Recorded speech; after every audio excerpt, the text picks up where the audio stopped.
Yes, yes. Yes, yes. Feature. Do you want to do it, Margaret? You want to do? Go on, Margaret. No, go on. No. You've done it before and you did a good job. Let's go. Go on. The first, yes, yes, everybody. You know how it goes. Go on, let's go. I don't know if I actually remember. Yes, yes, everybody. Welcome to High on Homegrown. I'm Margaret, not Macky. Yeah. That part messed me up a little bit, but hey everyone, how's it going?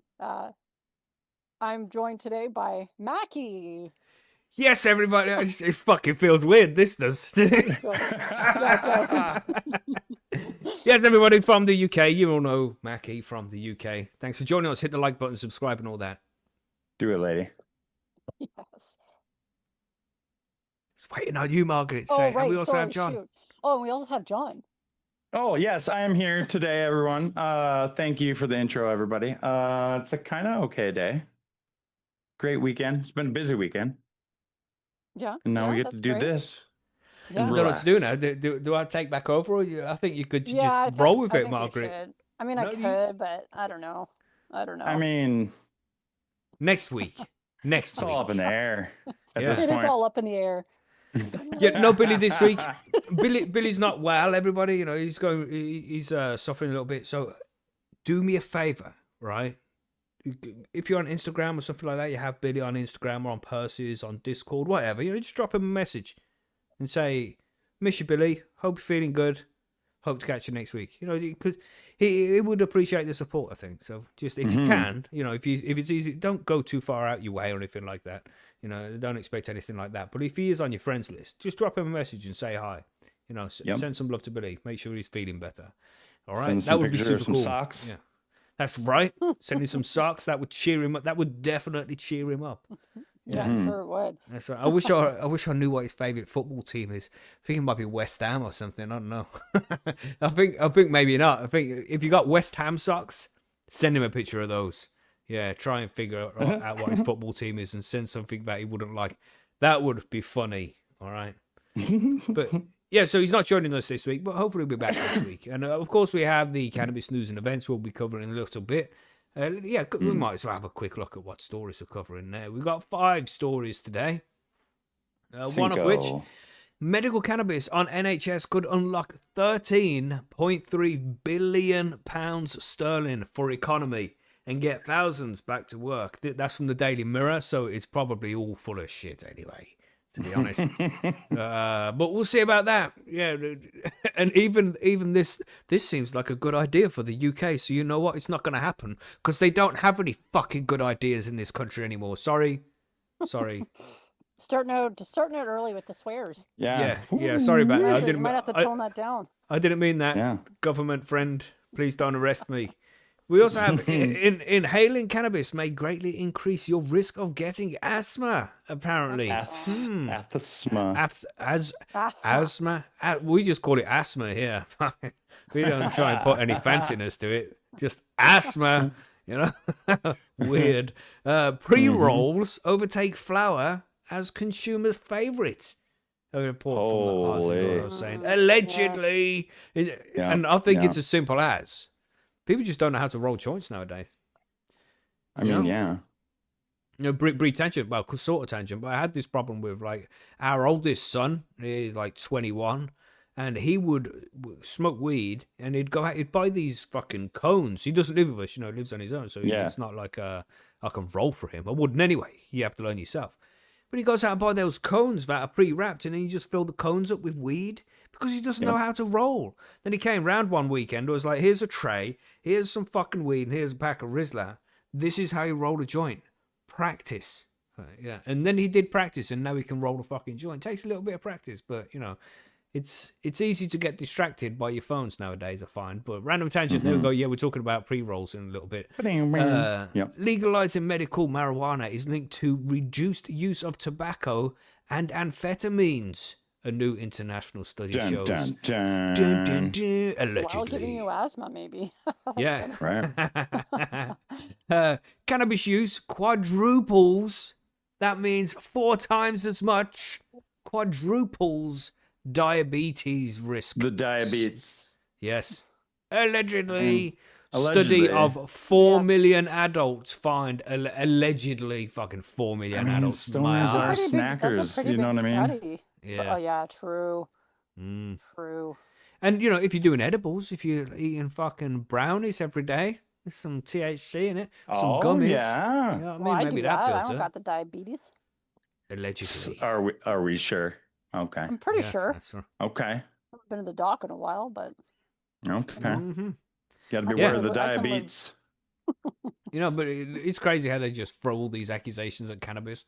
Like, oh, it's going to give you schizophrenia and diabetes and psychosis, might make you blind. All this shit. We've heard it all before. Mhm. Sitting too close to the TV gives you square eyes and all that shit. Whatever. I want some evidence. They got Well- to villainize it somehow. That's I do wear right. glasses. I remember hearing that growing up. Okay. Yeah. Okay. Correlation doesn't equal causation either, though, Margaret. You know what I'm saying? True enough. That's True right. enough. Yeah. Anyway, so there we go. Holy. That's what we're talking about in the cannabis news there, everybody. Yay. Yeah. So Yay. what Margaret was saying before the show here that she's got some lovely weather around her way. What I are you saying do. about that lovely weather you have there, Margaret? It's just like perfect. It's been perfect all week. It's been like 25 degrees, sunny, slight breeze. Oh, Holy. What are you living on the beach? beautiful. It's just perfect. But you know what? It's just Ooh-wee. like trying to lull you in, and then it's gonna be like, bam, winter. Yeah. I know it's True coming. story. Like, Yep. You know, it's just Yep. around the corner. It is, and we're getting close to harvest. So the most, I know. if we can just keep it nice a little bit longer, it'd be Yes. great Yes.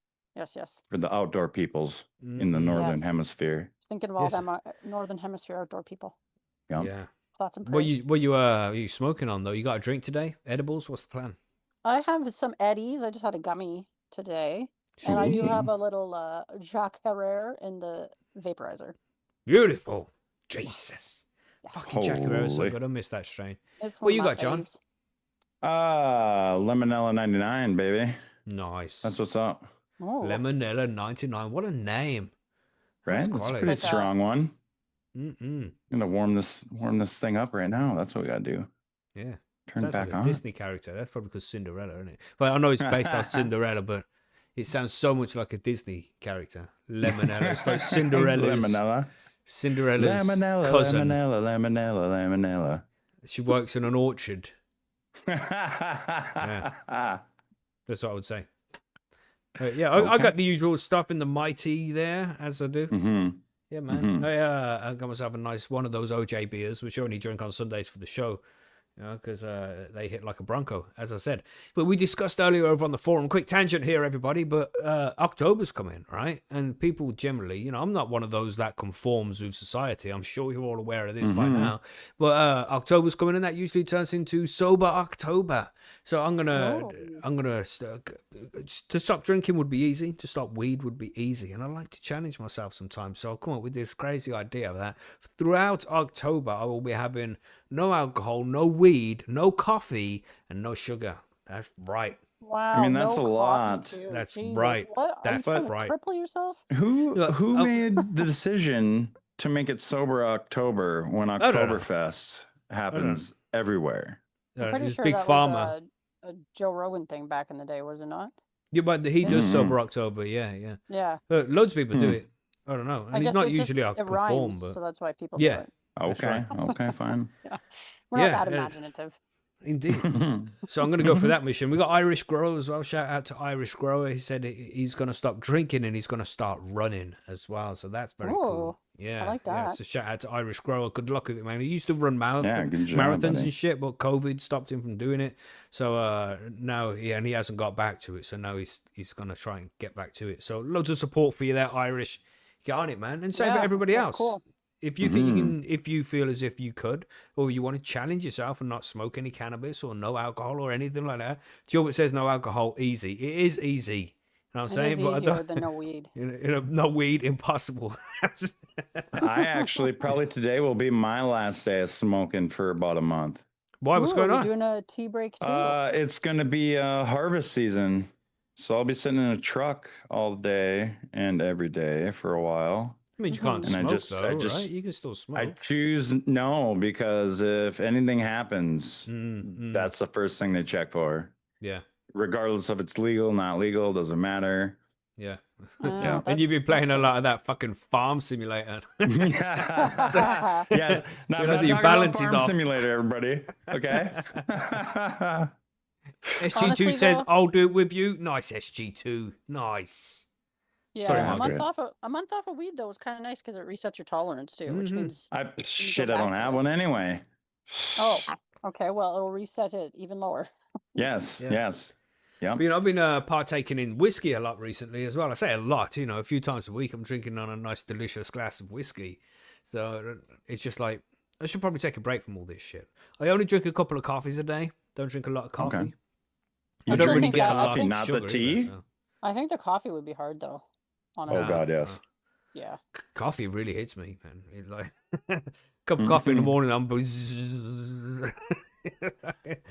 buzzing like a bee. Yeah. No wonder why is Nicholas winning Cage chess Haggy and said, shit. what kind of whiskey do you like? Good expensive whiskey. Mm-hmm. So that'll be a good break for your budget too. Yeah. Mm-hmm. Yeah. But I also appreciate the finer things in life. Yeah. What can you do? The finer things That's in right. life are expensive. Mm-hmm. So I'll start a thread over on the forum, and I don't know if anybody wants to get involved in some shit and do something like that. Then cool, we can all support each other. But of course, no pressure. Only do it if you want to. Otherwise, don't fucking punish yourself too much.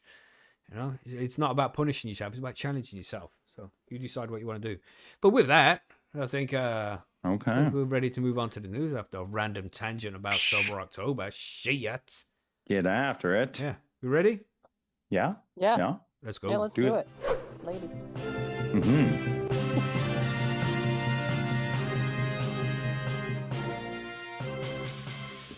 So where do we begin? What are we starting with? I think we should start with the pre-rolls. That's going to be an interesting one. Margaret, tell us about these lazy bastards who can't roll their own joints. These Gen Zs. Well, these lazy bastards happen to be Canadians, so Oh shit. this is Canadian a Canadian. Gen Zs. I don't know if it's just Okay. the Gen Zs though, but let's. That's find who I'm blaming. Oh, like, I have are ya? absolutely zero evidence to say it is them, but No, I'm just you going to really jump to don't. conclusions. Why the fuck So, not? citation needed. But maybe you're about to get Allegedly. one. Yeah. All right, pre-rolls. Okay. Overtake flower as consumer favorite report. Okay. Pre-rolls have passed flower as the top grossing cannabis category in Canada, according to a new report. The top 50 Canadian pre-roll brands of 2025 was released by Custom Cones USA, which touts itself as the world's leading provider of pre-roll equipment.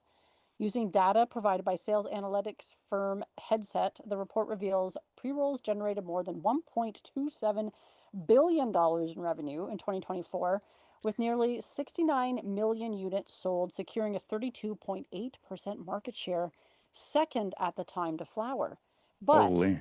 by mid-2025, pre-rolls had overtaken flower in sales to become Canada's top grossing cannabis product category, the report said. I feel like we need sound effects here. What sound? I don't know, pew, pew, pew, or whatever. Yeah, that was all right. John kind of had it there, but it was blocked Yeah. out by the suppression. God damn suppression. We need a new system.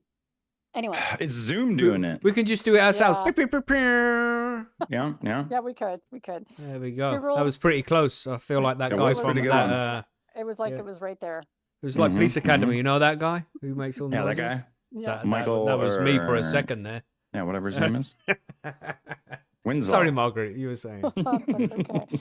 Pre-rolls have evolved from an afterthought for many companies into what is now a cornerstone of the modern cannabis industry, said Harrison Bard, CEO of Custom Cones. Through September 9th of this year, pre-roll sales reached $982 million Wow. and a 34% market share, up 72 million, 8% over the previous year to date period, on pace to break last year's record.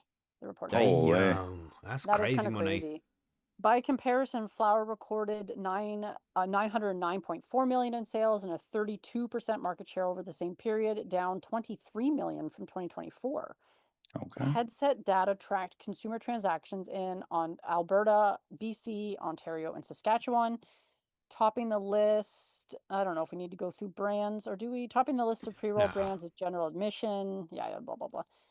It was a bit of a long article, but the General Admission which was one of the top brands, says with a focus on infused products, General Admission is a higher than average price point, but that hasn't stopped the product from flying off the shelves, the report said. Okay. So all these companies are making pre-rolls. The report found multi-packs are increasingly driving the market. The pre-roll industry has evolved from simple hand-rolled joints to hand-packed cones to sophisticated automated pre-roll production operations that lean heavily on accuracy, consistency, and quality at every step of the process, the report said.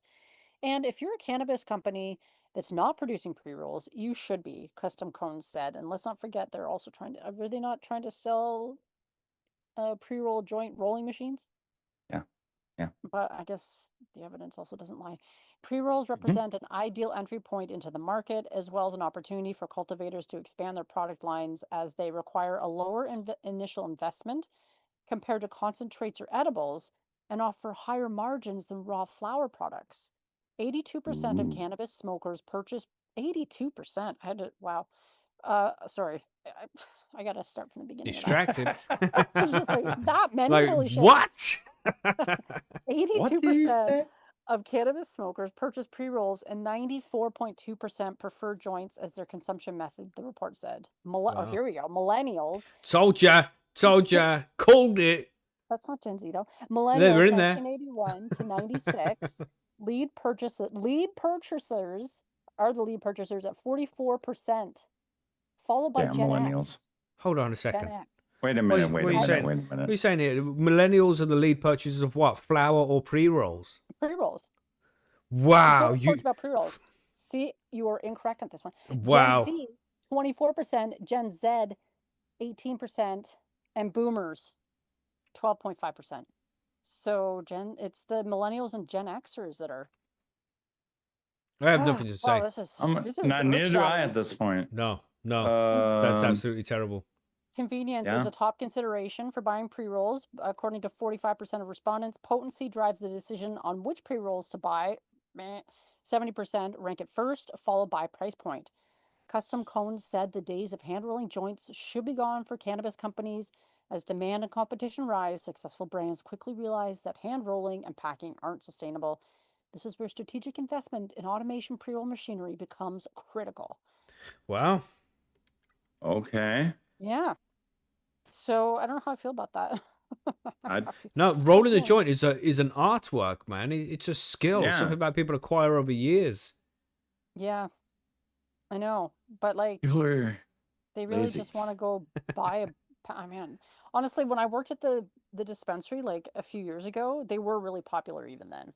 Yeah. I guess they're even more popular now, Mm-hmm. which is kind of wild because I always questioned like the quality of the weed that was going into most. That's of the what I'm Canadian. saying. Right, Because it's right. usually like tip leaf and some bud and shit, right? I mean, it's sometimes even more than that. But it's not as if you've rolled it yourself and you know it's all pure, tasty flour. Yeah. Right. Like, Also- are there good margins in it? Because it's like, I don't know, the shit that didn't make the. And powder. who licked it? What scabby bastard licked it? Well, You know, if you're using automated pre-roll machinery, then Yeah. I don't know. No, did you It's a just hire sponge. some guy who has to rest his chin on the machine and hold his tongue out? Imagine that was your My job. paper just runs over it every day. Gets paid $4 an hour. You know, sorry. Uh, Oh mean, shit. I don't know. They're probably pretty expensive too, by comparison. Mm-hmm. Hmm. But it's like it's similar to tobacco, right? Because here in the UK, at least, I'm not sure about you guys, but you can buy rolling tobacco where you buy the tobacco in a Yeah. pouch and you roll your own cigarettes out of it, or you can buy a box of cigarettes with like 20 cigarettes in it. So, True. So it's similar. Like maybe people would go and the rolling tobacco is a little bit cheaper than the shit in the box, right? But in my opinion, it's Right. better because it's not the shit in the cigarettes you buy in a box is just all dry. It's so fucking Right. dry, but the rolling tobacco is a little bit wetter. It's got some moisture in it. Oh, So, that's you know, interesting. yeah, people pick what they prefer, and it will probably end up. It should end up the same with cannabis, at least, where people can buy weed if they want to, and they can roll it themselves, and then they get to decide how much is in each joint. But if you're buying pre-rolls from the shop, like in a cigarette form, as it would be, with like half a gram in each one, then it's set for each cigarette. Then you'd have half a gram of cannabis in each one. So maybe it'll head that way eventually. I mean, that would be the best way, because that's what people prefer. Most people would go to the shop and buy pre-rolled cigarettes in boxes rather than rolling tobacco, and it will probably end up being the same with cannabis eventually, just when all the stigma dies down and shit. I can see why people buy them for convenience in some ways, but they're still also basing their decision on potency. Like, how potent are they? Which tells me that they're not necessarily buying, like, they're not looking to buy great quality flower. They're just buying whatever cheap, this is, convenient, and potent. That's it. Whoa. Yeah. Well, when Billy was in Amsterdam, he was buying he can roll, obviously, but he was buying them pre-roll joints, weren't there? And they were wrapped in like flour inside, then wrapped in hash with some diamonds and sauce on it, and all these fucking huge beast-ass joints. Bro. Yeah, but Billy can take it, Well, yeah, I can't. I know. Yeah, I can. Yeah. No. Yeah. Those days are long gone for me. Can't be mixing that all up. Holy. But I just think it's interesting to see that pre-rolls are the preferred way, but you can see why as well. People want things nice and easy. I mean, I would roll the joint because I enjoyed rolling. I spent a long time learning how to roll, have been rolling for a very, very long time, and now I don't roll at all. I don't smoke. The missus don't smoke and just hit the vape. So I don't roll any joints now. This is so tasty. I use the vape too, but when I do roll, I've always been a pretty shit roller, but I just use one of those little rolling machines, and then they come out perfect. Like dollar bill, y'all. Yeah, they're always perfect.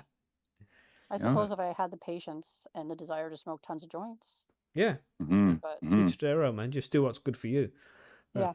I like this. It would be very nice one day to just be able to go and buy a box of 20 Jack Herrers, please. You know what I'm saying? You probably can. Yeah, I'm sure you can. Not here. Somewhere here you can, for sure. Damn. You guys living the dream. You know what I mean? I don't go there anyways. I grow my own. I don't need to go anywhere to get it. Well, that's the thing too, right? If you're growing your own, you're probably not buying pre-rolls. Imagine, you could go to the fucking shop, buy box. Can I have 20 Jack Herrers and can I have 2 grams of Lemon Tech Penis Envy, please? There we go. We're not there yet here, but yeah. One day we can dream. But yes, cool article, man. We're getting we're getting there. We are getting there collectively as a civilization across the whole planet. We're moving in the right direction, but the UK, we're not getting there anytime soon, motherfuckers. Brace for impact. Shit. Macky rant number 2. Yeah, I'm not doing it. Not doing it, John. You want to talk about legalizing medical marijuana and its link to the reducing tobacco usage, John? I mean, we can talk a little bit about that. Sounds like a good idea. Coming from marijuana moment. So legalizing medical marijuana is linked to reduced use of tobacco and amphetamines. New international study shows. I don't know about the correlation of the two, but I suppose. Yeah, I mean amphetamines as well. That's it's a quite broad range. Because remember the days? I don't know if you guys remember the days, but in the UK we used to have this stuff called speed / base / whiz, which was like a powder, and you snort it, and you got high from fucking, and you had some speed. But nowadays, amphetamines would be like crystal amphetamines, right? The shit you smoke. Maybe. I don't even know. Yeah, I don't know. Yeah, I mean, that's considered amphetamines too, right? I'm not sure which ones they're talking about specifically here, but yeah. But anyway, sorry. Okay. So anyway, there's a strong negative association between tobacco use and legal medical marijuana sales, according to a new international study indicating a strong potential substitution effect, where people choose to use cannabis where it is allowed instead of smoking cigarettes. So here's a question for me, or for the UK side. So is it like that over there? No. Okay. No. Because I never you grew can up with barely mixing the two. You know what I mean? right. Yeah, I know what you mean. Yeah. But So no, you can't. The only place you can really smoke cannabis, as far as I know, even if you're a medical user, like allowed to use it, is is at in the home. clubs. Oh, We don't have any okay. clubs. You know, Well, if I you're out thought on you the had street those and one places. oh yeah, like in Um, Teesside or things like that.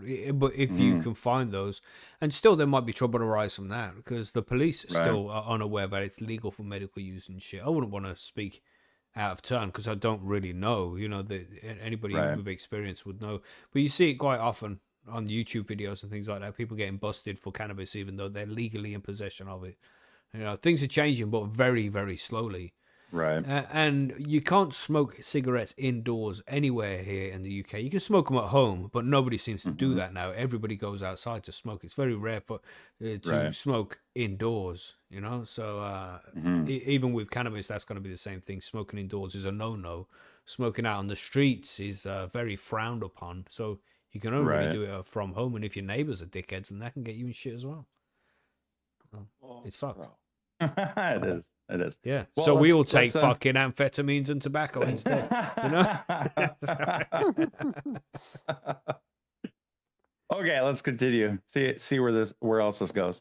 So the study, based on data from 20 countries, also found that amphetamine use is negatively associated with medical cannabis sales, suggesting substitution dynamics. I gotta assume it's more like for the pain and stuff like that, in my opinion.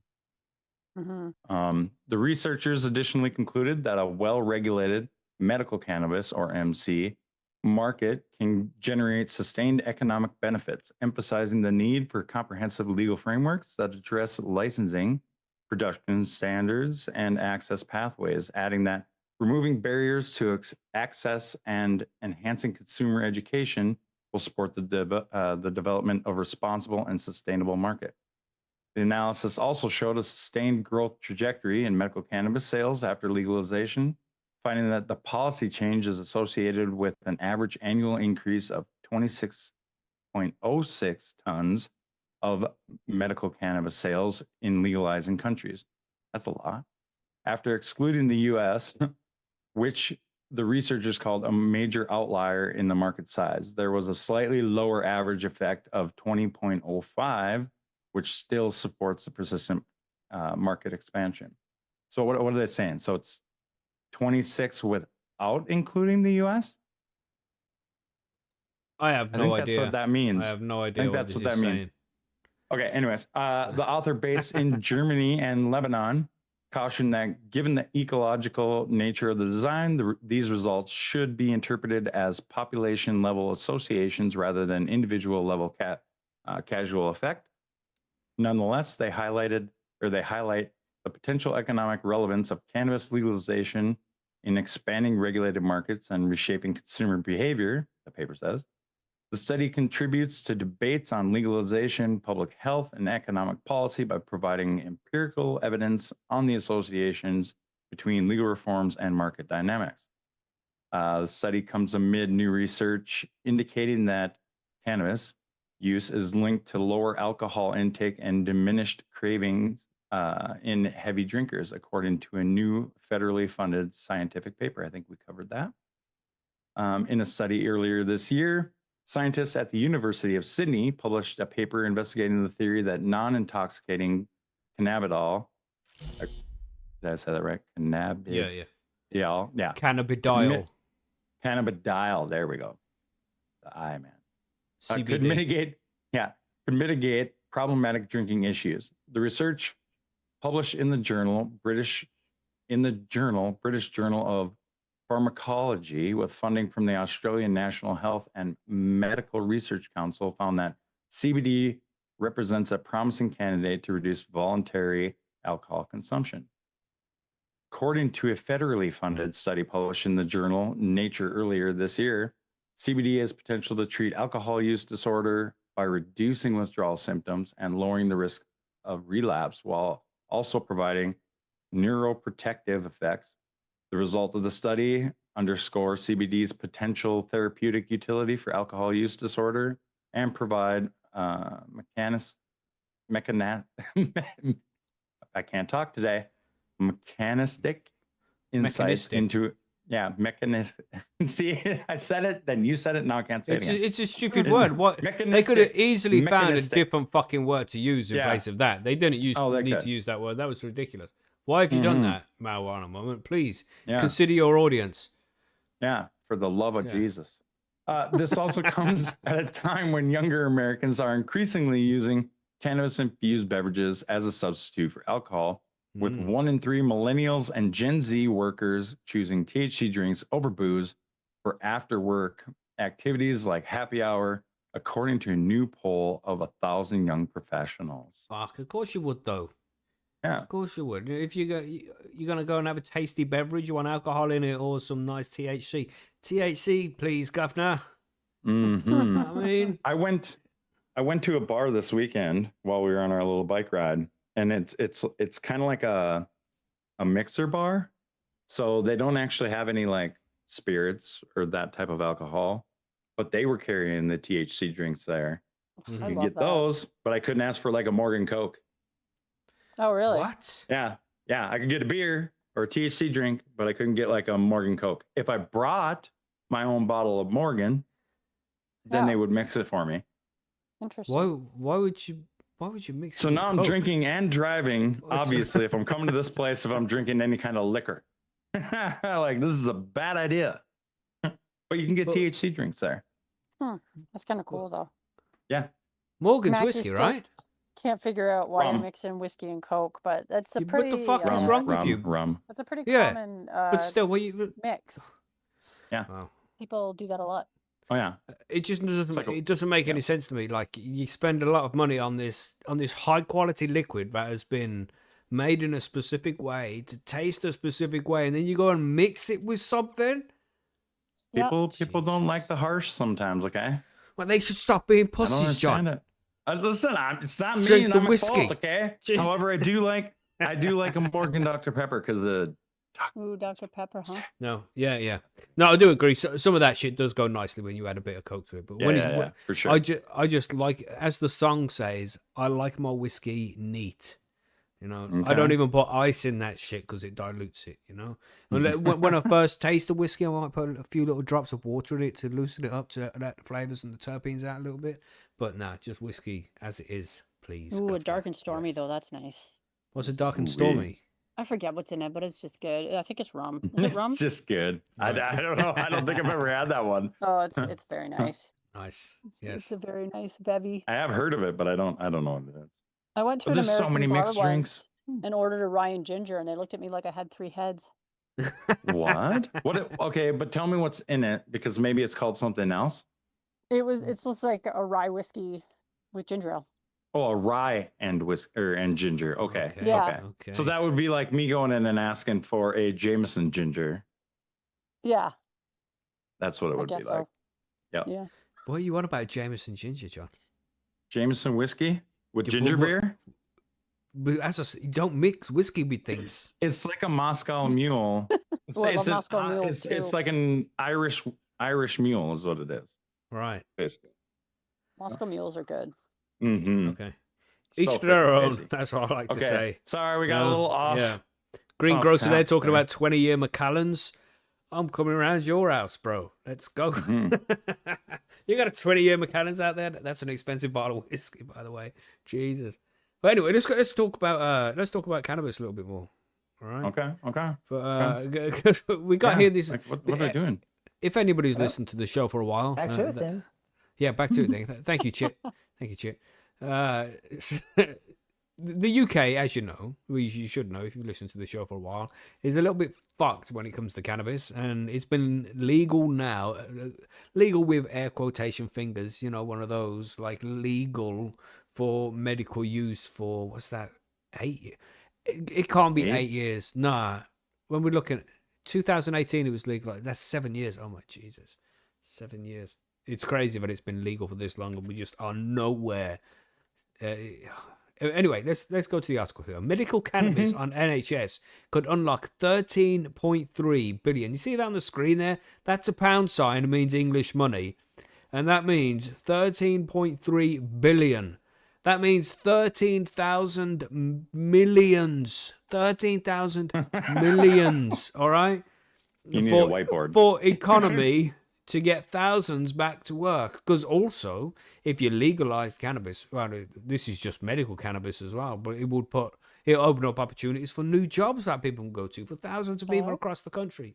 Mhm. Hello, John, Margaret. What? Margaret said hello. Margaret said hello. Did you hear it? Oh, yeah, everything cut out for a second for me. Oh, right. Was Okay, it just okay. me? Was it just me? not everybody Apparently. else? Must have been, yeah, because you're just weird. like, hello? I'm like, hello? You like stopped talking like mid-sentence and then we like went Oh. really quiet. I'm like, oh, what's happening? But Oh, I'm back. is he Like freaking out me again? a couple weeks ago. Yeah. Yes, yeah. A new report has suggested that increasing access to medical cannabis on the NHS could help thousands of people with long-term health conditions returning to employment. Oh, is that what they mean? Okay, they can send people back to work rather than it will give jobs, but it will probably create jobs as well. Where do we go? A report suggests the NHS could unlock a staggering 13.3 billion for the economy over a decade to get thousands back to work by increasing access to medical cannabis. The study, conducted by the Centre for Economics and Business Research and Curaleaf Clinic. Now, there's no conflict of interest there, is there? Anybody? Nothing. Allegedly. No conflict of interest at all. Suggests that wider use of cannabis-based medicines, that's what Curaleaf Clinic sells. All right, just in case you didn't know that. So suggest a wider use because they want more people to use it. All right? Suggest that wider use of cannabis-based medicines could significantly improve health outcomes. I wouldn't suspect them to say that. You know, it's like, yeah, drink more Coca-Cola. It's good for your teeth. Yep. What are the tobacco companies? You know what I mean? Gosh. The analysis, which utilized UK data on long-term illness, employment, and hospital admissions, as well as evidence from countries like Germany, claims increased access could help thousands of Brits with long-term health conditions return to work. It's also predicted a 28% annual reduction in hospital admissions among those eligible. Maybe, but I don't know. Yes. I think some people would just avoid going to the hospital because they don't want to have cannabis found in your system and get in trouble. I don't know what kind of percentage that would be. And maybe people just don't need to go to the hospital if they consume cannabis because it's such a fucking great medicine for so many things. You know what I mean? Oh, I've got real bad back pain. It's okay. I'll smoke some weed. You know? Yeah. Anyway. And then move along with my day. Exactly. The economic modelling projects that expanded NHS access to medical cannabis could help unlock 1.3 billion per year by getting Britain back to work. You're just repeating the same shit you said. You know what I mean? Why did you do this? You just said that.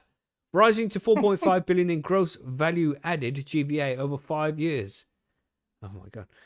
And 13.3 billion over a decade. You just said that. Why have you written? As I said before I even started this at the start, this is from the Mirror, everybody. So, you know, very low quality, in my opinion. Fuck you, Mirror. I'm not even going to take that back. I'm not apologizing. All right? Whoa. Just saying. Whoa. Since its legalization in 2018, private prescriptions of medical cannabis have reportedly already contributed around 283 million in GVA by helping people recover and return to work. Data from the Office for National Statistics last year showed record levels of long-term illness, with 7% of the working age population out of work.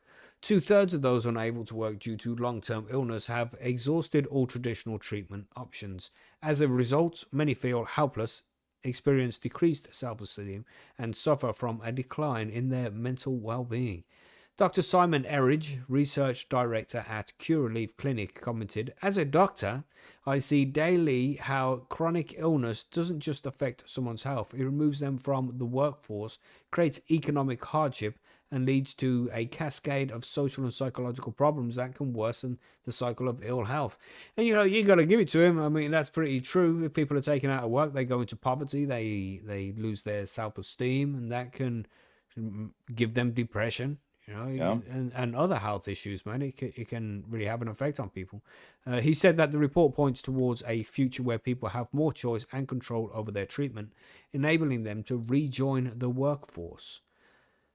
Fatma Mamet, who turned to medical cannabis after chronic pain impacted her physical and mental health, believes expanding access via the NHS can only be beneficial, which I agree 100%.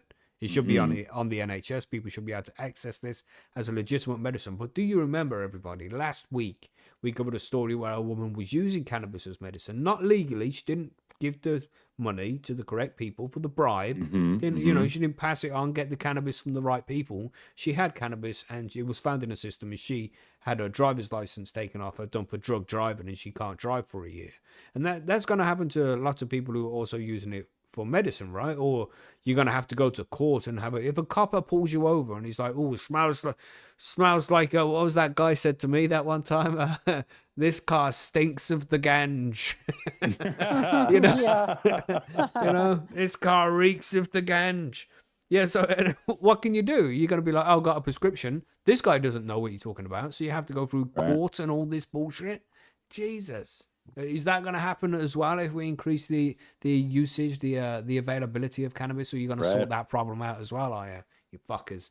As someone independent and career-driven, not being able to get out of bed and go to work made me feel as if my identity was being stripped away. When I felt like I was at rock bottom and out of options, I discovered medical cannabis. And now I have the ability to work, lead a team, and regain my independence. If you'll get employed. Yeah. No, I mean, Right. that's right. That's right. If you can get employed, what company is employing you? If you go there and be like, oh, just to let you know, before you employ me, I kind of use medical cannabis. I have to smoke a joint every 3 hours. Just go out back, smoke a joint, come back in. Like, yeah, we're not going to hire this person. Which is probably illegal because you can't not hire somebody because of a disability or a medical treatment. But, that don't matter, does it? Yeah. She added, expanding medical cannabis via the NHS would mean greater choice for more people, which can only be a good thing. They keep repeating themselves in this article. Over half of those who have been prescribed medication said it provides little relief, while 48% reported it negatively affects their quality of life. It also emerged that 33% described the current system as confusing, inaccessible, and unclear. Yeah, I reckon it's more than 33%.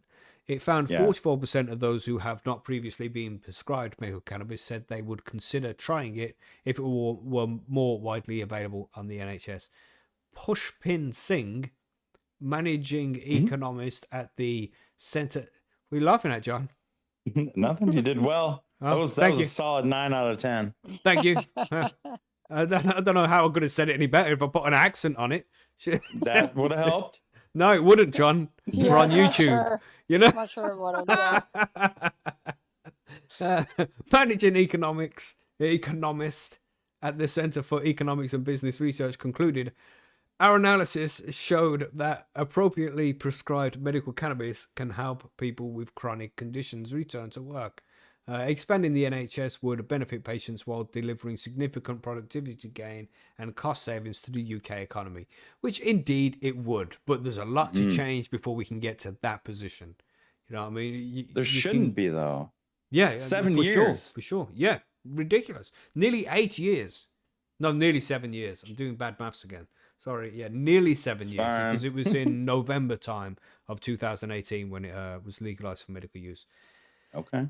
And then I was thinking, it's going to be about a year and a half, probably 18 months before we're legal for recreational use as well. No. It's still looking at like 10 years before we even get there. Ridiculous.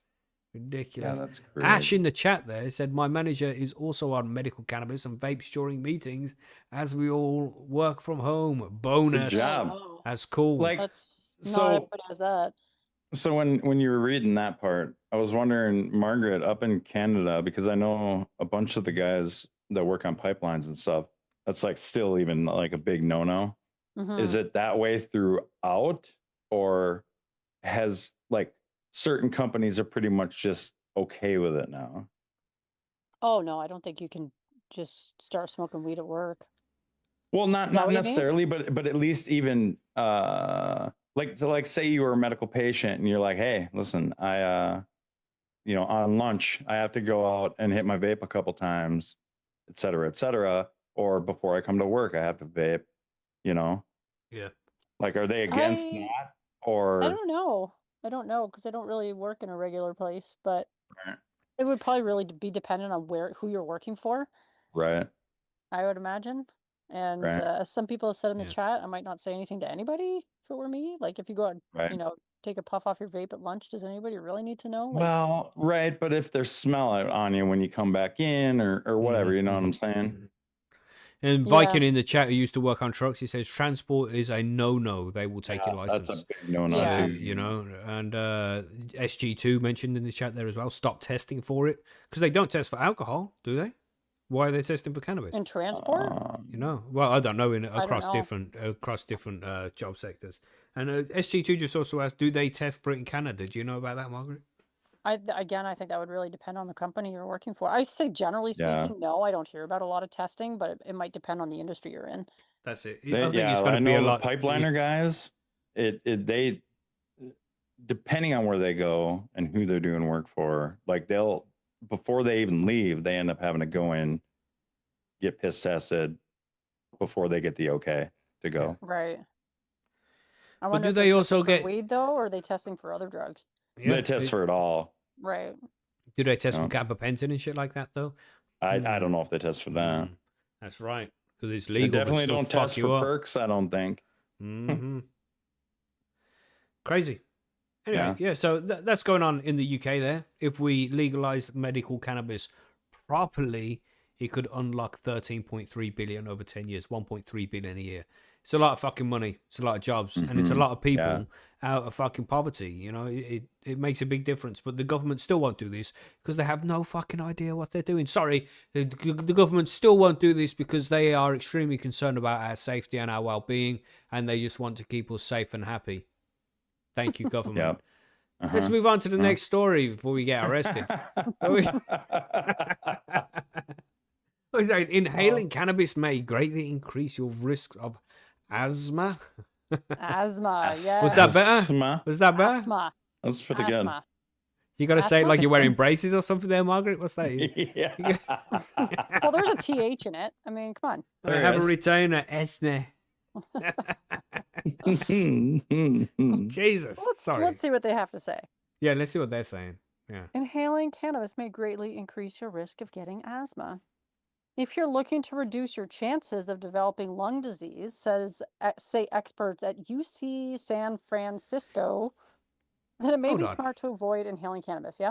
They just said they've gone from fucking asthma to lung disease. This is different. You lying fuckers. You let us in with simple asthma. Getting inhaling, all good. Now lung disease? Well, true. I know. Is asthma a lung disease? I would don't think so. Is. I have asthma. I mean, it has to do with it. It would have to do with your lungs. You know what I mean? Yeah. Usually, it has more to do with the airways. Yeah, that's what I thought. Okay. Yeah. Anyway, a new study in the Journal of General Internal Medicine found that inhaling marijuana every day is associated with a 44% increased chance of developing asthma. It also increased the odds of developing chronic obstructive pulmonary disease, COPD, by 27%.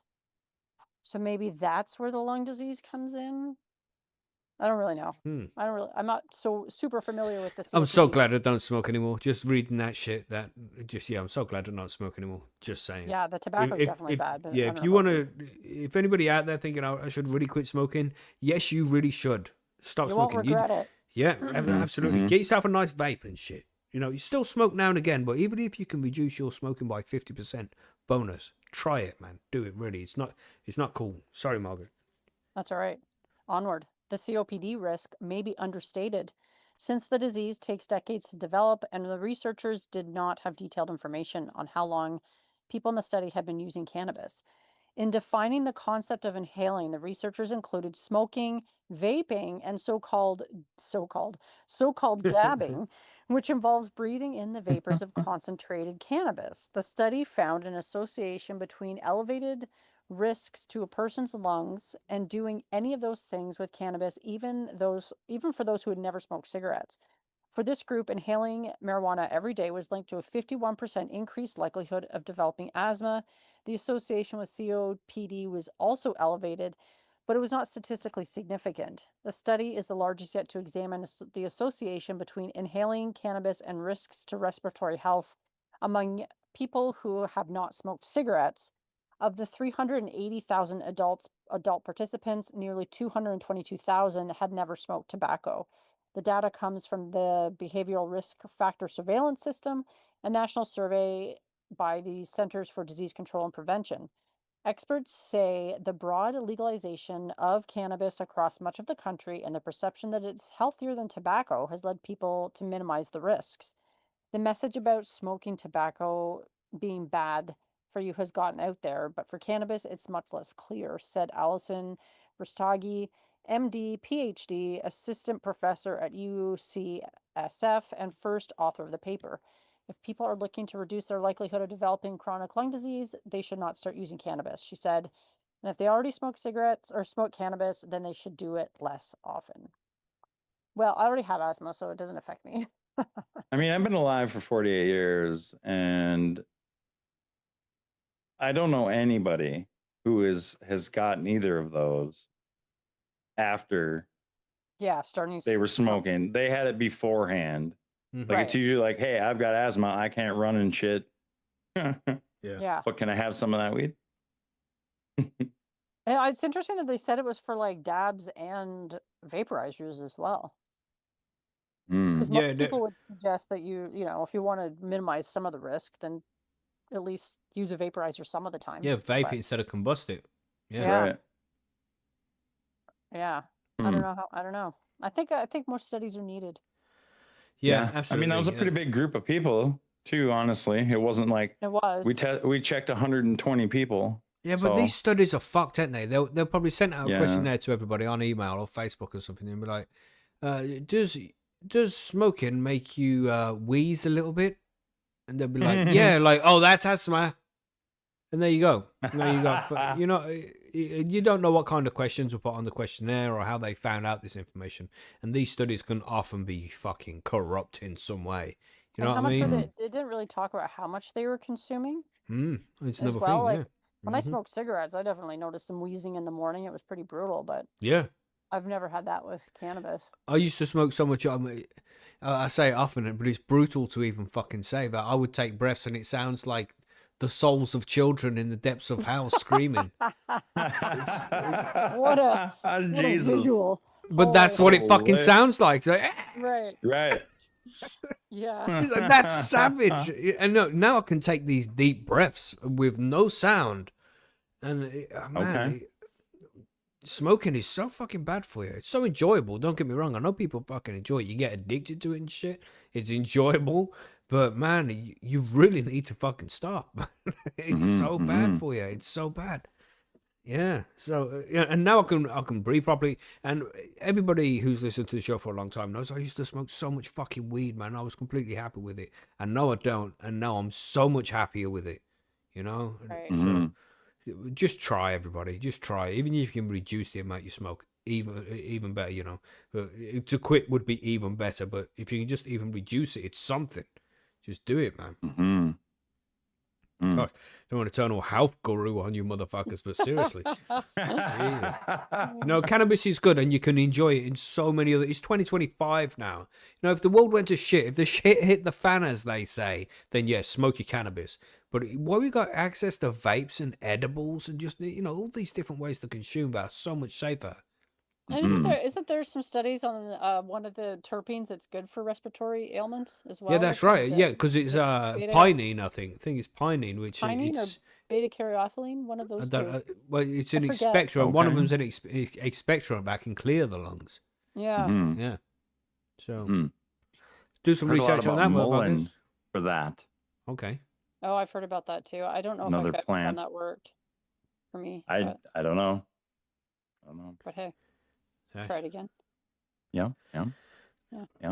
Yeah, so we have one more Good story later. here. Cannabis use quadruples diabetes risk, allegedly. Let's see what kind of study these motherfuckers have done. Listen, everybody loves snacks. Okay. So let's just everybody calm down. But yes, cannabis use quadruples the diabetes risk. Study of 4 million adults find. Notice what I did there. Look at this beautiful picture here. That's amazing. Which one? The Cannabis. Pink Pony Club? Yeah, Pink no. Pony The brownies, bro. The brownies. Look at them. You see them, everybody? Look at that. Look at that. It's beautiful. Delicious. Yep. That's where this comes from. Cannabis use may come with an unexpected cost, a nearly 4-fold rise in diabetes risk. The finding drawn from millions of health records. Hold on, John. Sorry to interrupt, but it says nearly 4-fold rise in diabetes risk. Yes. Not actual diabetes. The chance, the possibility, the what if abysm. Okay. Well, what if you're willing to take the chance, man? Yeah.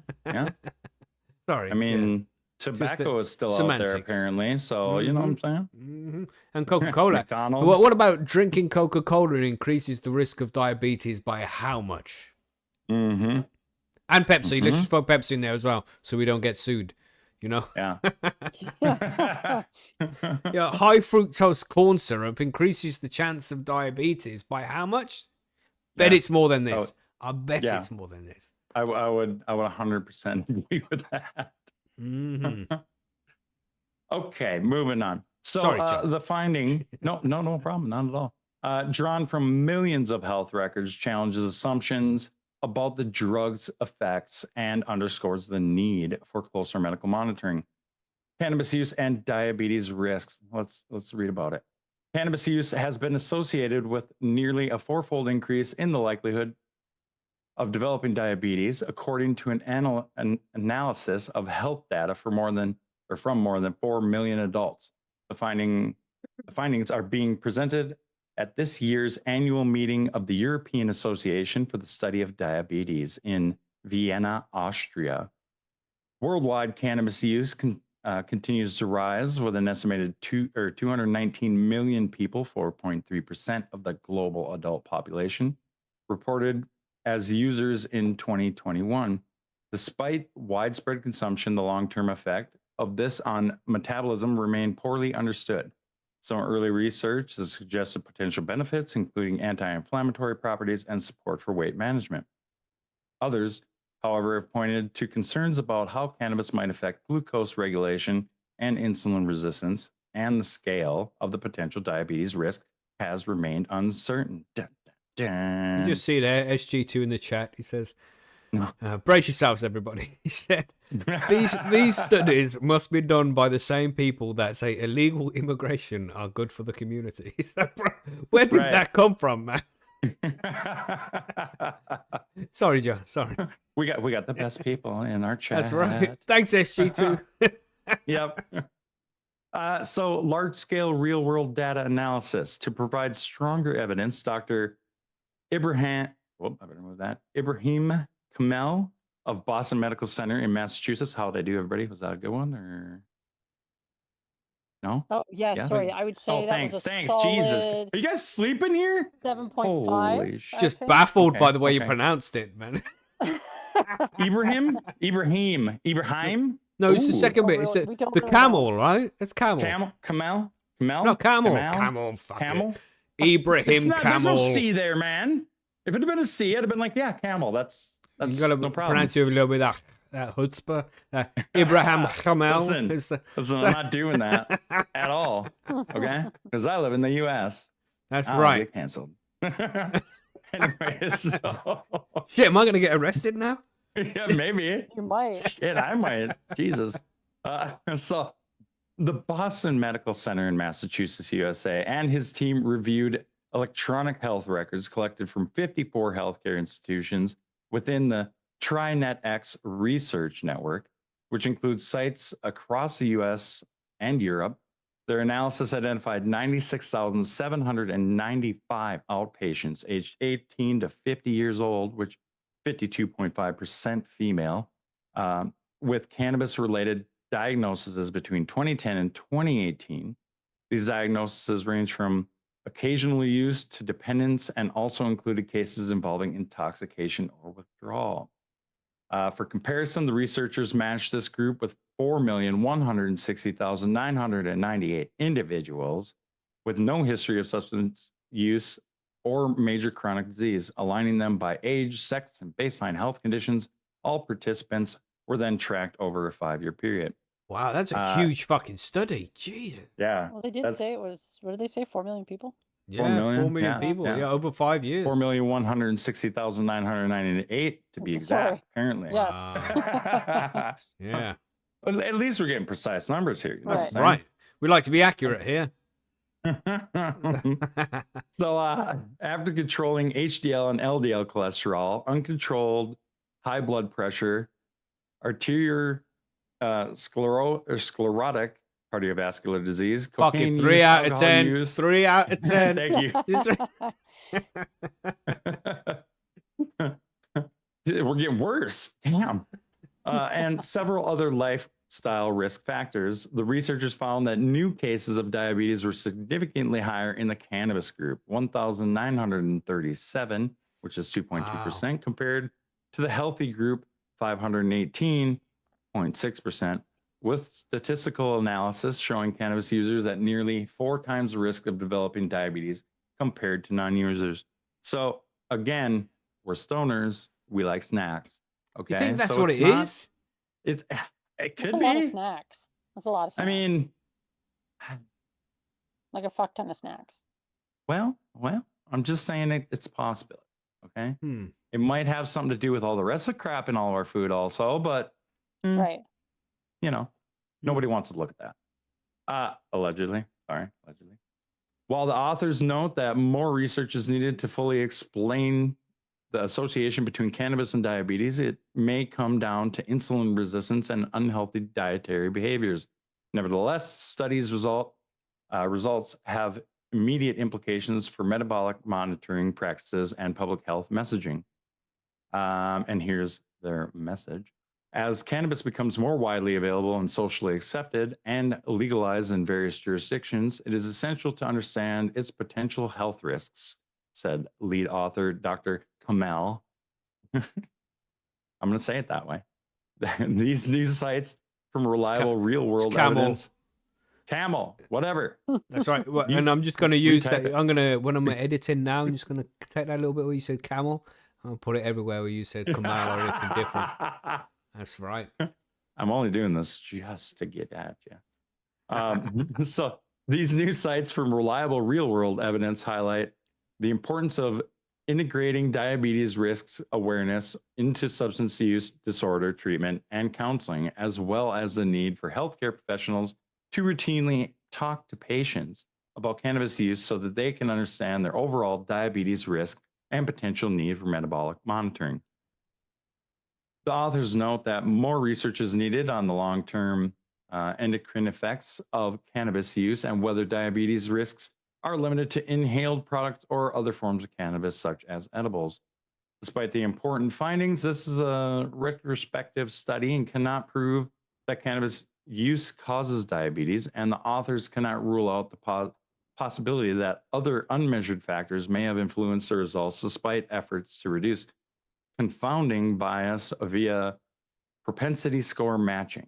I don't understand what that means. Somebody will explain it to me. This study has limitations. The propensity score. I don't know what that is. Yeah. No, I don't know that either. So I don't know who you're expecting to explain that to you, John. I think Somebody it's like will. A likelihood. Okay. I just lost where Okay. it is in the sentence. See, Margaret had Propensity. Yeah. Okay. Thank you, Margaret. Thank you, Margaret. Appreciate it. I've always got the answers of some That's kind. right. That's right. Otherwise. Skills. We're almost done here. Let's finish this out. This study has limitations due to a lack of detailed cannabis consumption data and potential misclassification. The authors acknowledge that inherent limitations of real-world data often result from inconsistent patient reporting in electronic medical records.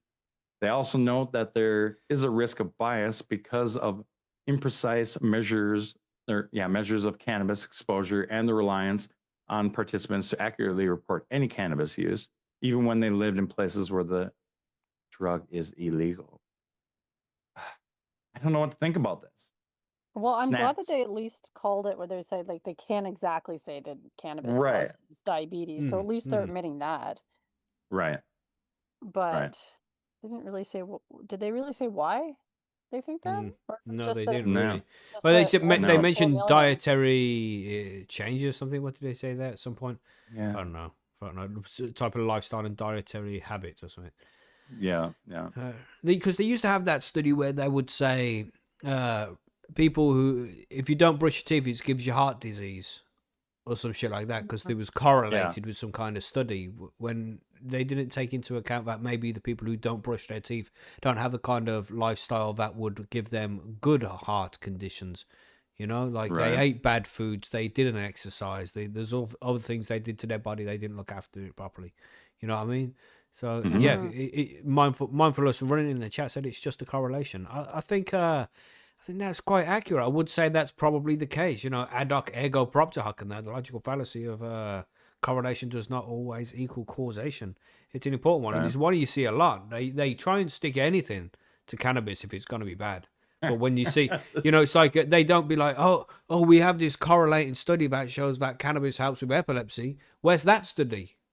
Yeah. You What are know, we talking about here? you know, when we've all seen the evidence ourselves, but it's all anecdotal because these motherfuckers don't want to do the studies, but they're happy to throw around this kind of study, which shows that there's Right. potentially a rise in diabetes in cannabis users, and also schizophrenia and psychosis. I mean, they could do the same thing with almost anything, in my opinion. Yeah. They could just pick one thing and be like, well, here, let's put it against this and see what we get. And Right. oh, well, that could cause that, you know? Yep. You do you, everybody. Enjoy the finer Yep. things in life, because, you know, you're probably going to get diabetes from fucking the McDonald's or the Coke you drink anyway. So why not just enjoy the cannabis if you want to enjoy the cannabis? Just enjoy life while you have it. It's not going to be here forever. Yeah. I mean, and you know, there was a comedian I seen before, I can't remember who it was, and he said, you know, he's eating wholemeal bread now, and he doesn't know why, because it might add some time to his life, but what kind of time is it going to add? He's going to add a year? Maybe 2. 5 They're not minutes. going to be the good years, are they? They're not going to be the years where you were 18 years old going clubbing and having being promiscuous. It's not those times. It's when you're going to be laying in bed unable to move, all your bones fucking aching, and pissing yourself a couple of times a week. So, you know, you do you, man. You fucking you do you. If you want to hang around for that, then cool. But I don't know. I like to embellish in the finer things in life and just hope that it all goes well. Yeah, so that's what I think. I don't know. So it's up to you, isn't it? I mean, reading this article, John, does it make you feel as if you should cut down on your smoking? No, not a chance. Nope. Margaret, what about you? No, not at all. Yep, there we go. There we go. Thanks for the scaremongering, Science Tech Daily. Exactly. But it hasn't worked on us, you know. Right. But interesting story all the same. But yes. Yeah, for sure. Forum news is that, I don't know, there's no forum news really, is it? It's the middle of the month. The plan to the month entry will close today, I think. I'm not sure what day to put on the thing when the thread for the votes will go up in a couple of days. The Seedsman grow up is just about at the end. I've been going through the diaries. Exciting. Seeing which ones met the criteria necessary to go to the poll at the end. That should be up tomorrow. We should also have, starting very soon, a Barney's Farm grow-off for people in the UK and the EU. But don't worry, we have other stuff coming for people in USA, Canada, and Australia as well. So lots going on over at the forum right now. We also have, because in case you don't know, I'll mention this again just in case. On the last Friday of every month, we have a session in the Zoom room for Patreons. So if you're a Patreon, then, you know, on Friday, a usual show time, that's 9 p.m. UK time, 4 p.m. Eastern, 3 p.m. Central, 2 p.m. Mountain Time, or 1 p.m. Pacific. See, I remembered all those. See that? Cannabis. Good job. You know? We do that every last Friday of the month. That's what we do with the Patreon. So if you are a Patreon, don't forget, come and join us this week. We've got loads of shit to talk about because it's been a crazy news month. I'm sure you're aware of it. Outside of cannabis. So lots to discuss, and it doesn't get recorded, it doesn't get streamed. We just sit there and we speak our minds, and we have some great discussions over there sometimes. Really good. So come and join us, man. It will be a good laugh. So that's going to be on Friday. Anything else to add from there? You got some news from Bite Me there, Margaret? News from Bite Me. I actually do this time. I Nice. have like a little Oh, merch shop that I started, yay. bitemepodcast.shop, and I'm still kind of just figuring that out, but I'm doing that. So Nice. Keep an yeah, eye on and I've that then, just everybody. been Yeah, sweet. Yeah. setting up a lot of interviews, and thanks to you, Macky, because I reconnected with Amanda and I'm interviewing her next week too. Awesome. That'll be a good show. Check it out, Yeah, everybody. yeah, Nice. Sounds yeah, good then. yeah. Wonderful. Check out the shop. Bite Me Edibles.shop. What was it there, Margaret? Bitemepodcast.shop. bitemepodcast.shop. Go check Okay. it out. Get yourself some merch, everybody. Nice. Yeah. Any news on your side, John? You got anything to declare here? No. Still nothing. nothing? Gosh, John. I already told you I'm going driving soon. Too busy. Oh, yeah. True. Yeah, it's that time of year. Soon, though, There will everybody. be nothing happening there. Cool. I mean, maybe well, I could with that, call then, in everybody. from the truck. Yeah. We're calling what? Call into the show from the truck. Well, you While won't be I'm able to make the driving show around in because the you're going to truck. be in the. You're not going to be able to make the show because you're in the truck. That's potentially going to happen if it's a Sunday. I'm driving. Boo! Boo! Everybody say boo! How's Margaret going to get Listen. her song? I'm not going to do it. Oh my god, I was literally I'm just gonna- thinking that. I'm going to have to pre-record it. Who's gonna sing me in every time I log in? Well, that's why I said I could maybe call in. This is terrible. Sitting there tragedy. unloading beats. Yeah. Right then. Yeah, cool. Do you do smoke break then? We're ready? Yes. Yeah. Let's do it. Nice. We can chill. Just chat some random shit for 5 minutes. Know what I'm saying? That's right. And saying, know what I'm saying? Like that reminds Know me what of I'm saying? J-Rock from Trailer Know Park what I'm Boys. saying? Trailer Park Park Boys got a new Boys. season coming soon. You see that? Do they? Mm-hmm. On what? I think On it's what? just Oh. I think it's like shorts or I don't know, because they have like their online thing that they do. Like if you've seen them, their shorts and their different things they do. Mm-hmm. But I did see something like what he's talking about, but I don't know if it's another season. I think so. No, we need to find this out now. You could be right. I have honestly been doing. I'm just about to come off a TV-free month, so I haven't watched any TV. Is Or that on movies. purpose? Yeah. Yeah. Nice. Or is it like tech or just TV? Oh fuck no! I can't go with their tech for a month. Yeah, that's impossible. But yeah, just TV and movies. 10 new episodes Oh, it is. in 2026. That's right. Oh, okay. Okay. I wonder where that's going to be streaming. Free Nugs said a couple of things in the chat. Where was that? He said interview was 5 stars this week, Macky. Is that out of 10? Yeah, what are we talking? Why would you assume it's out of 10 and not 5? I don't know. 5 out of 5. Just got to try and put that in perspective. I don't know. No, it was a good Margaret, interview. I love your Good little interview. floating cookies. Oh, thank you. And don't forget, everybody, you can save £200 on a holiday with Jet2 Holidays. That's £50 per person for a family of 4. Just saying. Damn right. Yeah, that's right. Thank you, John. You're welcome. Beautiful. Yeah, Free Nug said 5 out of 5. Nice one, Free Nug. So glad you enjoyed it, man. But it was, I enjoyed that interview Make as well. me I was talking about self-conscious, he says. tolerance to breaks and shit and reduced the amount of cannabis you smoke. But he said something else. Where was that? He said something interesting. I've got to find it. He enjoys the ice cream. So many chat messages. Nope. He did say nothing beats a Jet to holiday. Oh, there it is. He says, Macky, you got me always saying, hey, mister, what you reading for? He says it will work all the time. That's initially Bill Hicks, that was. If you don't know Bill Hicks, the comedian, definitely go and check him out. But that was part of his fucking shit. And that I didn't just randomly make up that saying. That's just me taking the piss out of Bill Hicks because he was a legend, you know. He's like, hey, mister, what you reading for? So I don't end up to be a waffle waitress like you. Jesus. Yeah, Bill Hicks is a legend. Out. Yeah, check that shit out. If you don't know Bill Hicks, you're missing out. Just go back in the day. You know what I mean? Okay. Hey, goat boy. I will be right back. Yeah, cool. Go get drinks. You need to get a drink, Margaret? No, I'm good. Cool. I'm good. Yeah, got a drink here. All Good. set. Ready to do it. I should load up the mighty here. We've got 7 minutes till the 420 arrives, everybody. So trying to roll some stuff, or get your pre-rolls if you're Gen fucking millennials and If shit. you're a millennial or Gen X. Fuck. I'm on the brink of millennial. Which way? I guess that's a silly question. What do you mean? It's a silly question, Margaret. What do you mean? What? Well, you're How definitely not on rude. the brink of like millennial Gen Z. So, I mean, come on. Yeah. Just on the when does it cut off? 1984, I think. Is the I think it start was of like millennials? 1981, but I think that Right. that could be contested. So, yeah. Yeah, I crazy. mean, Gen X is a pretty short generation for whatever reason. Yeah. As Maybe far they as- didn't get enough milk. Yeah, maybe, or maybe just the internet started and that kind Yeah. of fucked everything up. Because I don't know, Man. we were like the last of the free. It's like, it's hard because there's kids out there nowadays.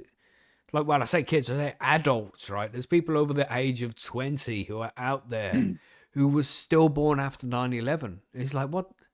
You were born after 9/11? What you mean? You're an adult. How What does you that make mean? sense? Yeah, It's like, I know. it's like, that's how old we are now. I know. I don't need to be reminded of that. My kids are both in their mid-20s now. It's like, what the fuck? What the fuck happened? That's fine. Is I it just had fine? Yeah, it's I fine. just It had a is kid fine, go Margaret, to okay? university. We got another kid in college doing A levels. And it's like, what the? And then we've got a kid who's in the last year of secondary school. It's like, oh my gosh, Where did it go? what the fuck happened here? It's Mhm. crazy. Mhm. It's crazy. We're all grown up so fast, man. Life moves really fucking fast, you know. Sure does. Somebody said something about that one time. Who was that? I'm joking. That mean, was, you guys are missing my feel like- alliteration. Who was You it? know, Ferris Bueller's Day Off. That's Oh right. yes, yes. But I'll I say it didn't give you before and enough I'll say it context. again. Life moves pretty fast. If you don't Yeah. stop to look around once in a while, you might miss it. Yeah. Mhm. We're all looking down at our phones these days. So Jesus Christ. Mm-hmm. It is It's terrible. madness. Madness. I'm as guilty as anybody, so I can't really say shit. Oh but- yeah, 100%. 100%. Damn. I get sucked in so easily sometimes. Yeah, Look them at doom shit, scrolls. You know what I mean? You know, fuck, you know. I did it yesterday. The missus is like, "Can I use the PC for 20 minutes?" I'm like, "Yeah, sure." I'll just go on my phone. An hour later, I'm like, "Oh fuck." That's exactly how it happens. And yeah, the algorithms I have on Instagram now, because this group chat we have that shares all this savage shit. The algorithm is very entertaining. Let me say that. Some savage shit on that algorithm. See some funny things, man. Gosh. This kid, he's just throwing up. He's obviously not okay. well. Just throwing up, and then his mom's beating him. What the fuck is What? she beating him for? You've seen the video, right, John, in the group chat? Oh yeah. We're like, what the fuck, man? This poor kid. Because when you're a kid, you know, at least back in our day, back in the 80s and shit, you know, things were a little bit stricter. But the kid's just You there get- being sick. Were Sorry, you getting Margaret. beat for throwing up? I got beat for all sorts of things I did, Margaret. It was quite savage, to be honest. That Yeah. is pretty savage, actually. Poor kid's not feeling That's well. it. Oh, and that's what we were saying Fuck in the you for group being chat. sick. Like, you know, she's hitting him with a bat. Not just Wow. hitting him. She got a bout beating this fucking kid. It's like, what the fuck, man? Well, that's- you think that's he can something else. help that? Gosh, yeah, it was really bad, man. Really bad. I mean, it's not like, I would say not like savagely beating him, but still, that's really savage. Fucking hell, to hit your kid with a belt. I mean, at all for anything. But then to do it just because he's being sick, you think he can help it? Savage. But yeah, that's the shit we get on our fucking algorithms now. Oh my gosh. Yeah, savage. What else do we get? Oh no, there's seen some guy on a train in India who stood up and his head touched the electricity cable. Yep. Oh, holy. Uh-huh. That's a tough one. Yeah, man. Yeah. Oh, no. So if anybody wants to join the group chat, contact Viking. They'll let you in. Man, I've been watching the old school Twilight Zones, man. Did I mention that before in last week? I think? Yeah. Yeah. Just got to the end of Mhm. season 1. Great Okay. TV. Yeah, good TV. You all watch that? I do love the Twilight Zone. It's been a long time since I've seen it. I think the last time I watched it was, you're not going to like this, Macky, but probably 1997. I don't know. It wasn't long ago, was it? Oh, yeah, that was just yesterday. It wasn't that long. 5 years, 6 It years. feels like it was yesterday. Doesn't it? Yeah, yeah. Doesn't it? Fucking- No, that was more it like really does. 25 years ago now or something. Whoa, Margaret. Whoa. I know. Sorry to Your burst the maths bubble. is off. Yeah, your math is way off. Hmm Holy Moses. Crazy times, man. It's crazy how quick time flies sometimes. Mhm. I feel like once you've had kids, like time flies like so fast. Mm. It's Yeah. like now we're in another, oh, you're 10? Oh, you're 20? What? I know, we're hell? 2025. We're midway through this decade, and soon we're going to be saying 2030, I mean, yeah. Wow. right? Maybe. Mhm. We'll see. We're See what gonna happens see. to the world by then. Oh, God. So I need to beat you with a spoon. Where's your wife? What spoon? What? I said somebody needs to beat you with a spoon. Well, what did I do? And I said, "Where's your wife?" You're talking all this crazy. What, So like, we'll see it. we'll see. Holy. You got to try and remain optimistic. You know? I mean, like, I don't know. I think that's more a half. But we'll a make it to glass the end half of the empty year. there than it was Oh, a yeah. half full. Shit. Oh, yeah. I forget sometimes. You guys don't live in the UK. Yeah. Yeah, that's right. Different vibe. Different vibe we have here. Mm-hmm. Damn. Holy. Mm. Okay. Oh, I'm The so mighty got upset me that there. Jesus. it's cutting off part of my picture. Oh no, you can see the purse. Yeah, somebody Oh, asked it's- about the purse. Oh, look. Yeah. Yeah, Oh, you can did just see they? the purse sitting. Yeah, somebody in the Yeah. chat, I forget who, was just like, is that the purse? Is there a black person here? Yes. That was a good impression, John. Yeah, you're welcome. Oh, we missed 420. Everybody smoke. No, we didn't. We're mentioning it now. It's 420, everybody. There we go. It's 420 somewhere. Yep. Yes. Maybe in The finale, Australia, though. don't they have that crazy ass goddamn times shit over there? Yeah, they do have time down there. Yeah. No, Last I you heard. son of a bitch. Where it's different, right? It's like separated differently. It's not like every hour, is it? Viking needs to chime in on this one, I think. What do you mean it's not every hour? I'm not following you here. Like 7:20 a.m., not 4:20. No, like I thought I seen somewhere where like Australia has some weird friggin' like how their time zones are chopped up is weird.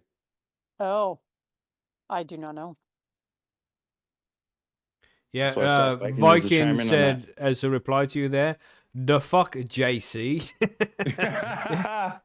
3 time zones, he said he has out there. Let me see. I don't remember where I seen it, but it was like weird or something. It's Monday morning for Viking now. Oh, it is for sure. Are you hunting? What are you doing? Are you farming? What are you doing, Viking? Don't encourage him. He's trying to quit that. Have you Is he though? actually? I am curious, John, because you're on TikTok. If you've fallen over onto the Rapture Talk side yet. No. What is What's this?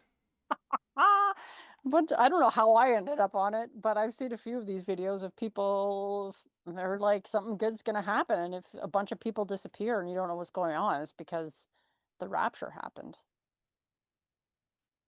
Oh Yeah, for real. no, I have not seen this. Yes, I've even seen like how-to videos, like, if you start getting sucked up into the great whatever, don't look down. And I'm just like, oh my God, these people actually Holy. think that it's gonna happen on the What? 20, You think my 24th. fucking algorithms are dodgy, Margaret? What the fuck are you watching? I don't know Yeah. why I'm on this. Aliens. I don't know. I don't know why. Wow. I ended Wow. up seeing some of these. I think a lot of them were stitched though, but like still. Okay. Okay. The first one I got Interesting. was like, something's Interesting. Now I happening have to on go the check it out. 24th. I Yeah. know they think it was it might be the 23rd or 24th, so be prepared. Okay, fine. I'm ready for the rapture. Let's I do it. repent. Hey. Repent and ye shall be saved. Here, So we're they going say. back to this Australian Allegedly. time zone thing, okay? Right now.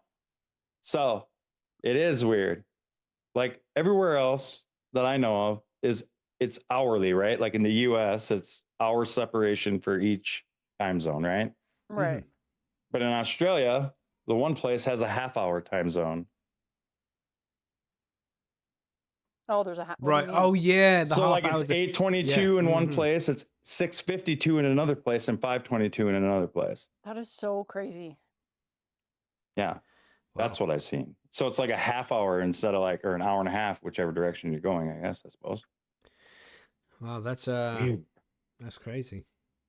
But be ready for the rapture, everybody. I mean, just a couple of days away. Thanks, allegedly. Margaret. Now I got another thing I got to look up on TikTok. Well, it might Don't- just come don't to do you it. now that we've talked about it. Mm-hmm. Just come to you. Yep.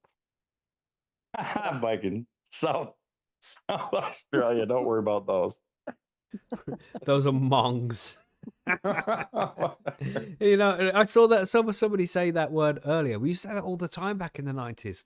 You mong. Stop being a mong. You have that in Australia, in Canada there, Margaret? I do not. No, the word mong isn't a thing? Okay. No, never What heard about of it. John, you got Not that even one? in the 90s. No. Oh. No. Because it means Mongol. Yeah. Oh. I know what it means, but nobody's really used it that I know of. Just it You know makes what I mean? no sense. Like Genghis Khan was like pretty fucking successful, you know. God. Yeah. It's probably one of your relatives. Just check that out. Just think, isn't he like responsible for a quarter of the world's DNA or something? A quarter of the people? Some crazy statistic like that. Allegedly. Maybe it's only 10%, but still a large percentage for one man is related to Genghis Khan or Genghis Khan, as it's supposed to be. Genghis. Yeah. Yeah, I've heard somebody say Genghis Khan the other day, and I was like, ooh, that's weird. And it wasn't even his name either. I think that's just what people called him. He had a different name altogether. Crazy. Well, us people who speak English do like to change things. True. Yeah, Cornerstone said apparently it's on PC to say now. But yeah, you can't say anything. Everything's fucking on PC to say now, mate. Okay, now what can you do? Just stop fighting against it. Just say what it fucking like. Doesn't matter anyway. You know, just saying. His name was. Oh, right. Pig said it may have come from mongoloid, the outdated medical term. That's right, Eddie. That's what it's come. That's probably far more likely. Yeah. Thanks for that, Pig. That does make more sense. Yeah, a little bit. Okay. That's crazy. So back in the day, we used to call like people flid. Stop being a flid because of that fluidamide thing. From fluidamide, you know that birth control that apparently worked and it didn't. Okay. Okay. Yeah. Yeah. Yeah. Back in the day. Can't say all these kind of things now. So there's another flag for YouTube. Sorry about that. You know, we're just doing an education on slang terms and where they all came from. Right? That's what we do. This video is for educational purposes only. That's right. That's right. What random words will we cover next week? We will let you know if the rapture doesn't get us first. Yeah. Yeah. Right. We ready for some crow guides then? Let's do it. Get after it. Yeah, they were good. Stop with the slurs in the chat there, Cornerstone. Gosh. Pepperidge Farms remembers. Holy. Okay. Well, we have some interesting topics to be covered here and a few listener mail questions as well. But we might as well just get straight stuck in here. We do have an episode about this, so we'll go into some brief detail about it. But of course, if you need to know more, go and check out the episode on harvesting. But first off, we want to talk about how to read trichomes and know when your plants are ready for harvest. And this is for you to cover, Margaret, right? Oh yeah, sure. How do I know? That's a great question because I'll be harvesting soonish. Soon, nice. Very soon. Mm-hmm. How long is very soon? A week? 2? No, I'll probably wait till October if I can. Oh, right. Yeah, you try and get to the end of October. Maybe mid-October, I suppose. Yeah. Like but yeah, you still got lovely weather, so you might as well carry on. For now, you maybe around like Thanksgiving, because we have Thanksgiving earlier than the folks down in the US of A. So maybe then that's like mid-October. Okay. So we'll see. We'll see. Mhm. What's your rules with Thanksgiving? Random tangent, briefly, everybody. What are Because the isn't it rules? like the second Thursday of the last week in Oh October no, or we something? don't. What We're the fuck not. is it? We don't do that. Is it a specific date for you guys? No, it's not a specific date either, but I think it's always the second weekend in October. Well, And that's what I it's, just said. So oh, I you thought do said a do it random like Thursday. that. Yeah, that's what a random Thursday on the But it's second always week of on. It's always October. on the Monday. It's on the Monday. Oh, it's on Monday. John, Yeah. when's your Yeah. Thanksgiving? Yeah. Ours is like, well, this year is the 27th of November on a Thursday. Yeah, because it's Which is usually a it's- Thursday, because right? it's like midweek. Yeah. Like Yeah, a it's like midweek a- thing. Yeah. The third. They did it. I swear to God, they did it so they could have time off of work. Okay. Mhm, Well, mhm. that's smart. If you work for a place that will give you that time off. Yeah. I don't know Yes. why. So it's the fourth Thursday of November. Well, you guys have like a dual holiday then, though, because Black Friday is pretty much like another holiday. Yeah. Right after. Ba-bam. But bam, that's Yeah. right. Which Nice. is Yes. lunacy, man. Thank you, I know. America, because we get Black Friday sales as well, but we No, don't we- have we do Thanksgiving. too. You know. Yeah. Cyber thank you, Monday. USA. The altar of consumerism. Anyway. Anyway, yes, Sorry, back everybody. back to trichomes. Sorry, everybody. Yes. Yeah. There we go. How do I read trichomes to know when to harvest? Well, there's sort of a rule of thumb, which is if you have clear trichomes, they're immature, THC isn't ready yet. If they're cloudy or milky, you're getting into your peak THC levels. You're going to have your strong head focused high, allegedly. And that Yes. always depends on the person. Anyway, and Right. amber is when when the THC is degrading into CBN. And so it's going to be a little more sedative, more of a body effect. So I think a lot of people look for like mostly cloudy with some amber, depending on your preference. Mhm. Mhm. And this is when you can pull out your jeweler's loop and have a look. I do like looking at the trichomes, but and they Yes, look right. really They're so professional. beautiful. They look very professional. Like you know what you're Mhm. doing, even if you're like, I'm not really sure. Because we get Yeah. that's a pretty common question. Get your lab So- coats on. You know. That's Yeah. right. You know? That's right. So I mean, I've also heard people say like swami that you just ask the plant when it's ready and you just know. That's right. So there's that. But you have as to well. learn how to speak plant first. I True. think Great. the Local first few language. grows. Now I gotta get do it like Duolingo this. again. But I don't check trichomes anymore. I haven't checked trichomes for 5 fucking years or something. I don't even know. I don't. You never I look know. at them? Really? No. I know when the plant's done now. No, but it's just fun to look at them. Yeah, for sure. But you can also damage them doing that. But I just, Ah. I'm a very lazy grower nowadays. That's the thing. I do. What are you punching them with the jeweler's loop? That's how you're damaging them? What are you But doing? no, because you're bro? touching the top buds, putting the jeweler's loop against it, trying to see. You gotta No, cup you gotta it be with gentle. the leaves. You know what I Nice mean? and Just gentle. nice and gentle. Yeah, you try to be gentle, but it doesn't always work out. Try to be gentle, and the fucking loop falls on the floor. You got to put a little bit of pressure on it. I don't know. I think you're doing it wrong. Yeah, probably.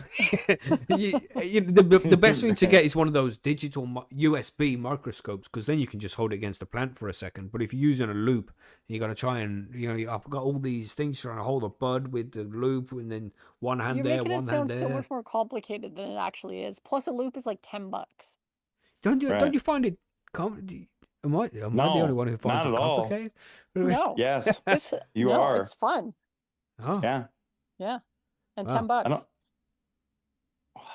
$10 for a loop. yeah. Well, I've got loads of them because Barney's Farm has sent me some. I bought some back in the day. I got quite a few jeweler's loops for looking at trichomes, but at some point I just found it wasn't necessary for me to do it. I just wait till because the buds look frosty as well. Yeah. When they start to look frosty, it means the majority of their trichomes are milky. Because when they're clear, it's not Okay. frosty. It's not the same. It's like it goes frosty because the majority are clear. But I probably fucking should, but I just don't. Try it. Okay, anymore. that's your homework Yeah. for this week. I'll be asking next week. Well, I don't have plants to look at right now, but Oh, well. Go. Next Do you know time. anybody Next that time. does? yeah. Go to somebody's house and look or something. I don't know. Yeah, go to Billy's house or something. Yeah. It's not like I haven't Yeah. done it for a long time. I did, for like 10 years, just checking trichomes. Right. At the end of growth, making sure it's at the right stage. But it just feels like I Yeah. just know when it's done now. Like the plant does kind of tell you when it's done, because I don't just judge it by trichomes. It's how the plant looks, how it's drinking. Yeah. Is it Mhm. not drinking as much now as it was? You Some know, of the Right. fan leaves start to turn yeah, color and stuff when too. when the senescence kicks in, Yeah. there's all sorts of different signs, and if you can just look out for those and recognize those, then you know when the plant's ready. You know, and then also it But depends on my availability. Sometimes I'm busy, so it's like if I've got a couple of days free and the plant's looking done, and I know I would never cut it early. Mine always go longer than they should go, because that's what I like to do. I don't mind if there's a little bit extra amber on there, as long as there's no clear trichomes, because the clear trichomes are immature, and that's what can give you THC and anxiety and shit. If you smoke too much of that, because it's not done properly, allegedly, you know, it causes the Right. paranoia that you get with the cannabis. But if you wait until it's all milky and a little bit amber, then yeah, cool. And the majority of people as well, they prefer to go for 90% milky, 10% amber. Because once it starts going into that amber stage, you know that the majority of the milky has gone. You don't want the milky. Make sure the milky's gone. All right, and you're checking your top buds as well. The lower buds don't mature as quick as the top buds do. So leaving it for that extra 10% amber as well. Just make sure that the rest of them at the bottom are more milky than they would have been. You know, just never cut early. That's the thing. Yeah. How long until it turns amber? Only a couple of weeks, really. It's not very long. Once it starts to go milky, after a couple of weeks, it starts to go amber as well. You know, maybe even just a week. It's going to depend on the strain and the way you treat it. But this is another thing when you're looking at it with the jeweler's loop. If you damage those trichome heads, then they're going to start to degrade and turn amber as well. So you got to be careful not to, you know, get a false reading with that kind of shit. You know, if you're checking it too much, you're going to break more of the trichome heads, and it's going to cause more amber. It's going to trick you. Best thing to do, get that, because the USB microscopes are only like what, 15 quid. They're not even expensive, are they? It's pretty cheap, man. And then you can take pictures, close-up pictures, so you can take a few pictures around the fucking plant, go look them on whatever device you take the picture of, and then you can take some time to really decide how much is milky, how much is clear, how much is amber. When you're using the jeweler's loop, you have to be there and just, you know, get the best idea you can. You get the clip-on ones for your phone. Anybody use those before? No. no. No. I mean, the one I had was pretty decent. Then you can just clip it on your phone, put it over the fucking bud, and then take a picture of it. And they cost a few quid, really cheap, from Amazon or your favorite extortion site. You know how it goes. Pick any one of those. Yeah. And just make sure that you have at least 10% amber, because then everything else should be okay. You know, and amber's good still. You get that nice sedative effect, like Margaret said. You know. Yep. So have you checked in your 10%? Sorry, John. Yeah, 10%, Yeah, 20%. I usually you know? go about 10%. Yeah.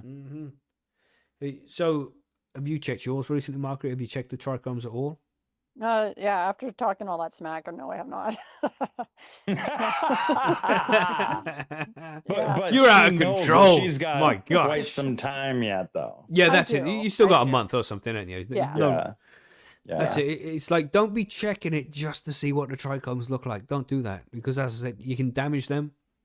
And if you're too rough on a bud, it's like an apple, right? You get an apple and you're a bit rough on it, you're going to cause a bruise. The bruise goes moldy, man. You want bud rot? Don't fuck with your buds unless you really have to. You know what I'm saying? Because if you damage them and then that piece of plant starts to bruise, that will get moldy and shit. And you just want to try and avoid that. Don't touch your buds at all, in my opinion. You know, especially in those later stages of flower. So, and that's enough reason why I'm reluctant to use fucking jeweler's loops and shit on it. You know, it's like, nah, just don't touch it. But I'm like that with door handles and shit as well. I just don't like touching things. Now I see what the problem is. Don't touch This anything. comes from his OCD or whatever the hell. Man, we went to see the oldest boy went to university, right? So he's living in these university places now. We went there the other day, and I've opened the door. As I open every door outside of my house, I pull my sleeve down, a cup it over my hand, and then I open the door with my sleeve. And the missus is laughing like, ha, ha, ha, ha. I'm like, what? Yeah, don't fucking touch anything, man. Don't touch anything. Yeah, well, I could see that. That is kind of gross. Yeah. By the end of the year, Macky will just be walking around with gloves on all the time. You will be one of those people. Yeah. No, I've been like this for a long time, man. I don't touch things unless I have to touch them. You know? Okay. Inside my house is absolutely fine. I don't care. But outside, you know, nah. Maybe it's from all the days where it been like venues and shit where when there's loads of people, there's thousands of people there at a time. And you think about, even if random tangent, fuck. But you say you got say you got 2,000 people there, right? 1,000 of them are gonna be blokes, and then those blokes are gonna go to the toilet. Let's just say if 10% of those people don't wash their hands, then that's 100 dicks on the fucking door handle. 10%. Everybody, just Honestly, say. I Well, think that number's higher. Yeah, absolutely, Margaret. Absolutely. I think that You were number's shooting higher. low. I'm You were just shooting low. saying, 10%, even 10%. That's 100 people who touching their dicks and then touching the fucking door handle. You touching that? Touching that? Huh? Go on, do it. Touch it. Now you got dick How- in your mouth. When How you're... many? You know what I'm saying? Rubbing a little bit of dick on your face, huh? Got a scratch in your eye, do you? Huh? Do I sound crazy now? Yes, I still sound crazy. I'm just saying, all right? I understand. I'm freaking out now. Look what you've done. I do have hand sanitizer in my car all the time. Yeah. Well, I don't need that because I don't touch anything. You know what I mean? I'll even wait at the door of a shop if my hands are full until you'll wait for somebody somebody comes else in. to open Yeah, it? I'll wait for some motherfucker to open that door for me. I'll wait. That is so funny. Oh, well, yeah. Macky only goes to stores with automated doors. Wow. Yeah. No, after saying it out loud like that, I do feel like a bit of a fucking germaphobe freak. Shit. Yeah. You think? Anyway, A little bit. yeah. So that's how you check your trichomes, everybody. Oh, that's funny. But yeah, Oh we my do have God. we do have a whole episode on that as well. So if you want to go into more detail, then obviously head there, see the harvesting episode. We discuss it in great detail there. But if you do have a plant that you think is ready for harvest, take a picture of that shit, upload it up on the forum, percysgrowroom.com. It's all free. And get a second opinion. Be like, what do you think? Is this ready for harvest? And there'll be people around the forum who can help you out there. So don't be shy. If you do need help, go and ask over on Percy's. Mm-hmm. But next we got this this tragic thing that happens sometimes, where a cannabis plant, you might be growing females, well, you're preferably growing females, but you might be growing feminized seeds, and sometimes it can hermaphrodite. And this means it's going to grow male and female parts, which can create the seeds in the buds, which you don't want. You know, you don't want any male flowers in there, unless you're breeding, of course. You know. Yes. You had hermy before, John? Mm-hmm. Oh, Yeah. yes. Often? I don't like it at all. No, not often. Just I've gotten a couple, like growing a bag seed or something. Usually it comes from a bag seed is where I find them. Yeah. What about Yeah. you, Margaret? You had hermes before? I have not. No. Oh, right. You lucky. And I hope, Wow. I hope to keep it that way. Mm-hmm. It's happened to me a couple of times. It's a pain in the ass. And one of the reasons why mine was happening is because for some reason I just didn't get a timer. And I just set the fucking Doesn't check timer. its trichomes or trichomes. Doesn't care about time. But I was just trying to find like how lazy could I be, and yeah, make sure you got a timer. You can't be that lazy, all right? Mhm. Like, and I set an alarm on the fucking. It was in the early days of growing, you know. I didn't know much about what I was doing, and so I just set an alarm on the iPad. Make sure you go off at fucking 11 o'clock, so I could put the light on or whatever time it was. And it might have been, I think it was like 10 o'clock, 3 till 10 or something. It doesn't even matter. Anyway, so the lights are off, and then the alarm goes off, and I go turn it on. But a couple of times, I couldn't make it in time. I was out of the house. So the light cycle was inaccurate, and that stressed the plants out and caused them to hermy. And the whole fucking thing, the 4 plants I had in there were just fucking full of seed. It was terrible. Oh, no. I mean, it wasn't so bad because the weed was still good, right? But having to pick seeds out, and sometimes you'd miss one and you'd be smoking away, and then it'll fucking just taste like plastic because there's a seed you've just smoked. You know what I mean? Smoking seed is nasty, man. You don't want to gross.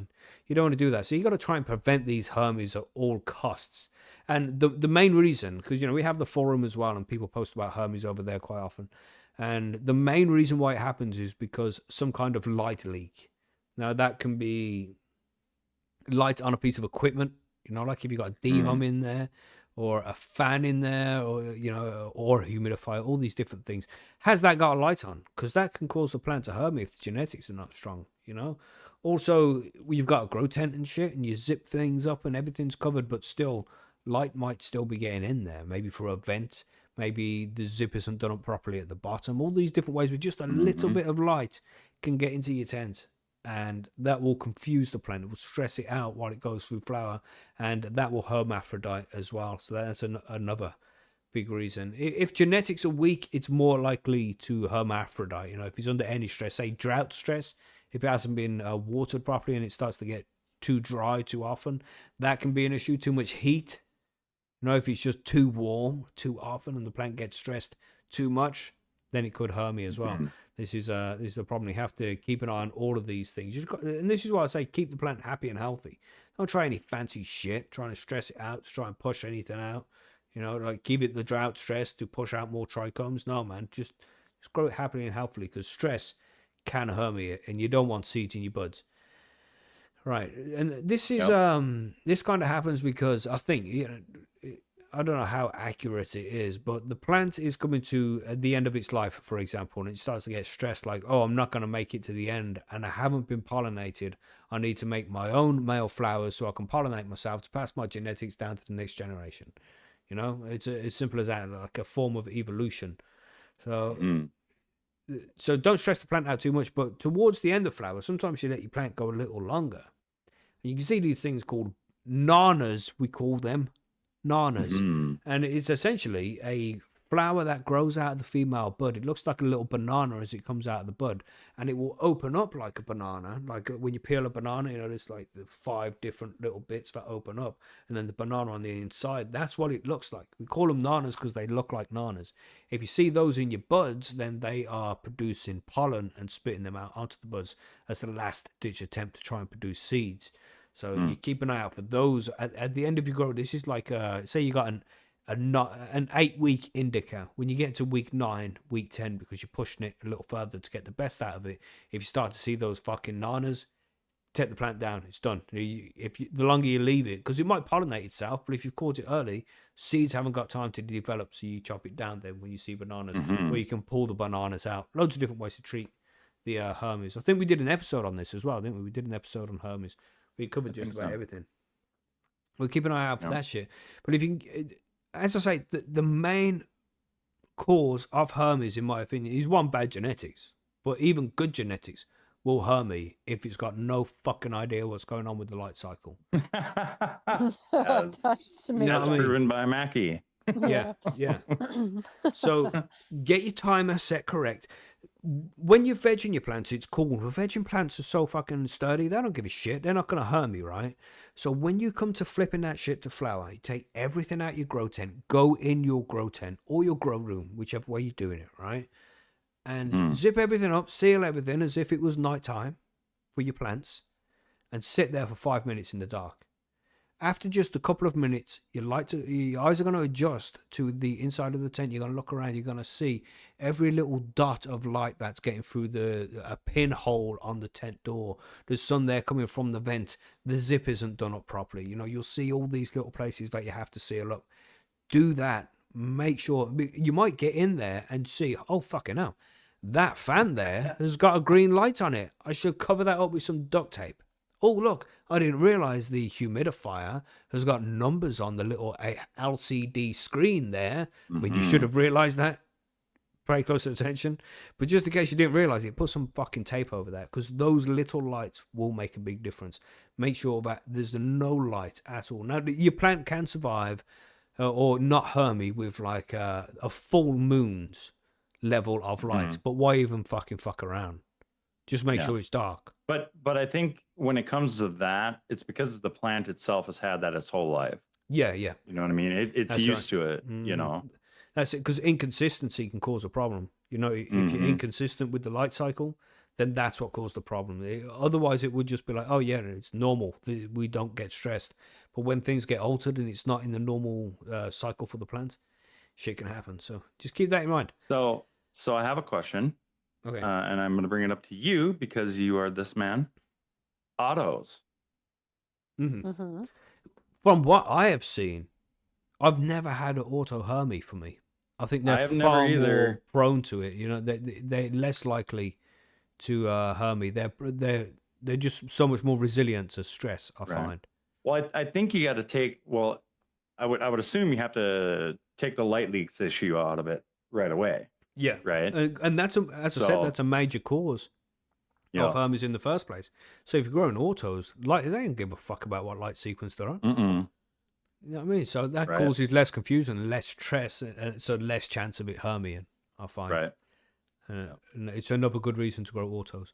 So if you've done a few photo period grows and they've all fucking hermid and you got seed in your bud, try autos next time. Maybe that will fix the problem. Yeah.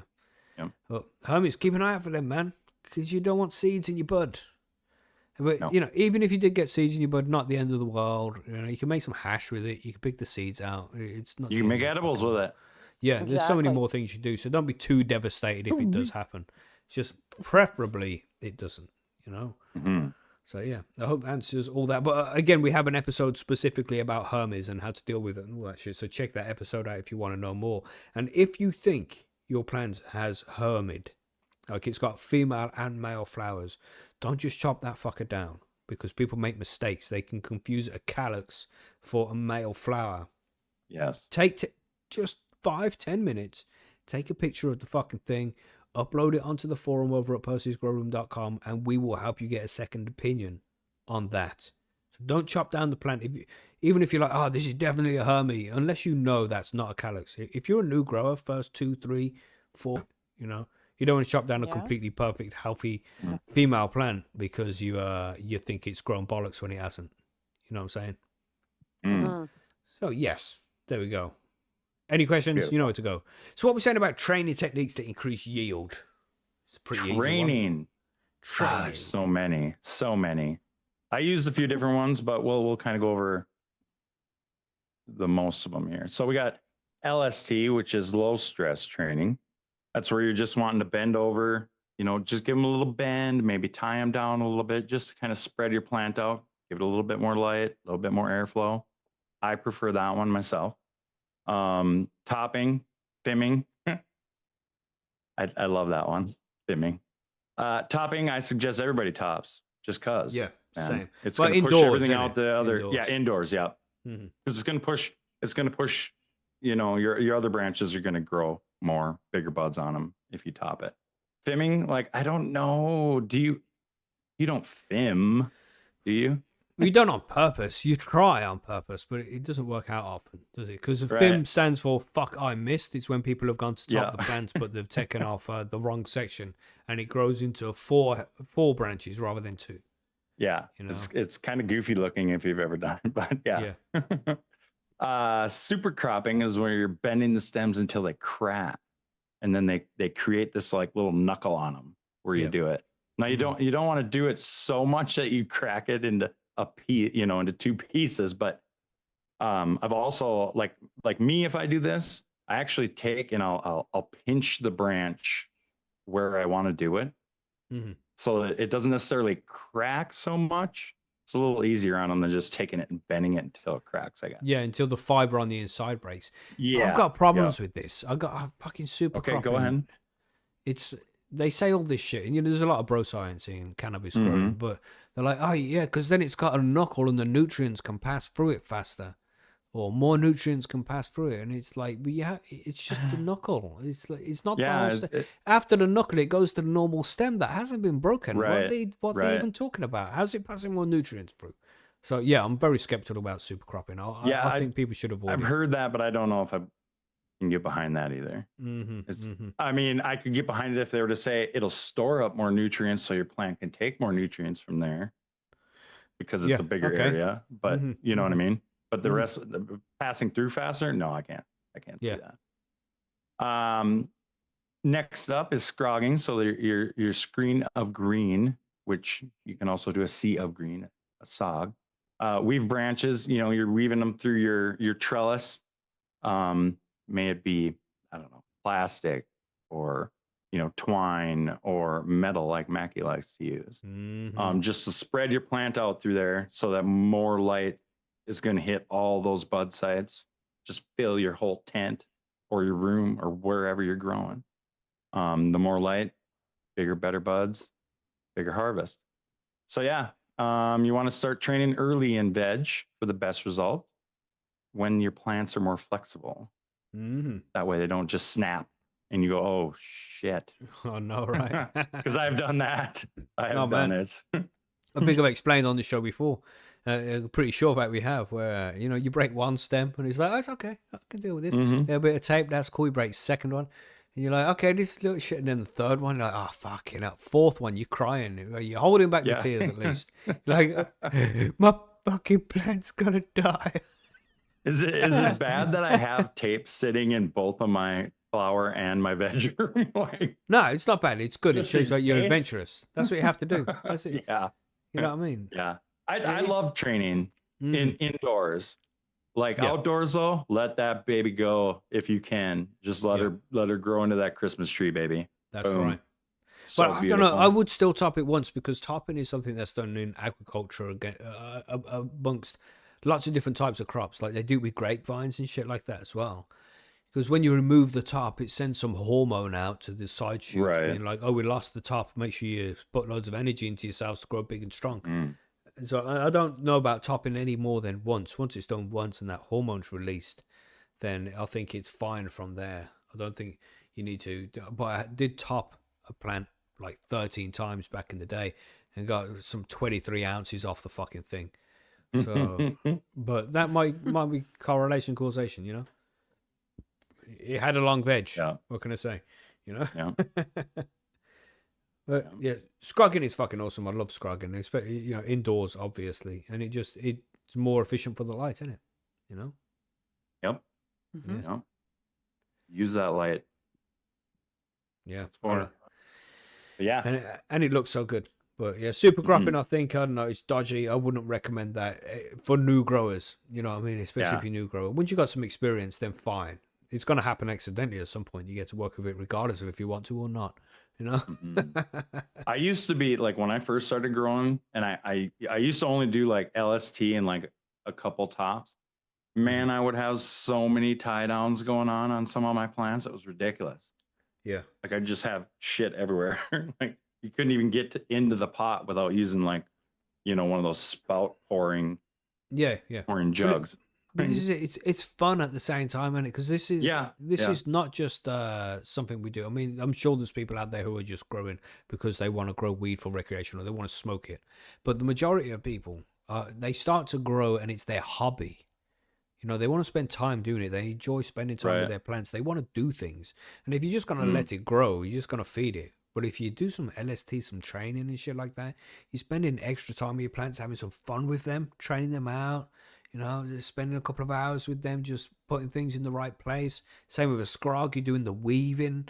There's some point when you're doing a scrog, like there's a couple of weeks there when the stretch starts to happen, before you flip it to flower, then a week or two after that, where you're pretty much in there every day for half an hour, training the plant, moving branches around, spreading the plant out. It just adds so much fun to the whole experience. In my If opinion. you really want to get crazy, just do yourself up a little bonsai. Yeah, and you can really test yourself. Mission, but you're only going to get fucking 3 grams off that. That's fine. It's not about how much you get at that point. It is cool. I did one. Yeah. It was amazing.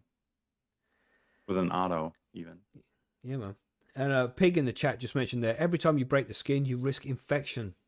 Absolutely. This is one of the big things that I say as well. Even with defoliation, you have to be careful because mold spores can get in through those injuries in the plant's skin. And if they get in, they'll travel around the plant and can be germinated inside a bud and shit. So it's just best to avoid as much as possible if you can, Yeah. Yep. Avoid the mold. Beautiful. Yeah. Stupid mold. Right, this last one we have pot sizes, and we did just cover this recently in an episode. We did discussing different kinds of pots and things like that. It's a pretty easy concept. What kind of pots do you use, John, and what size for what stage of growth? I think I talked about this last time. So I kind of start out with solo cups to 3-liter nursery pots to usually around a 2-gallon pot for me because I do that hydro mix.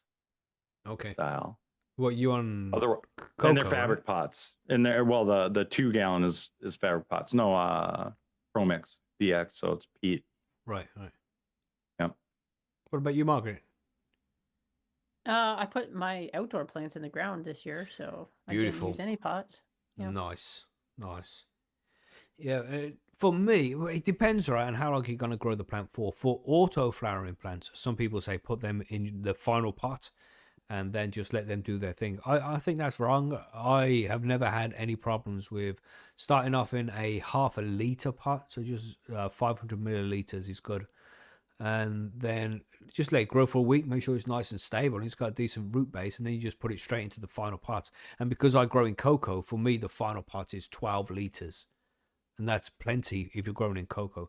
If you're growing in soil, you're going to want more for the final pot. You're looking more depending on the soil. If you're using ordinary soil out of bag like BioBiz or something, 20 liters is cool.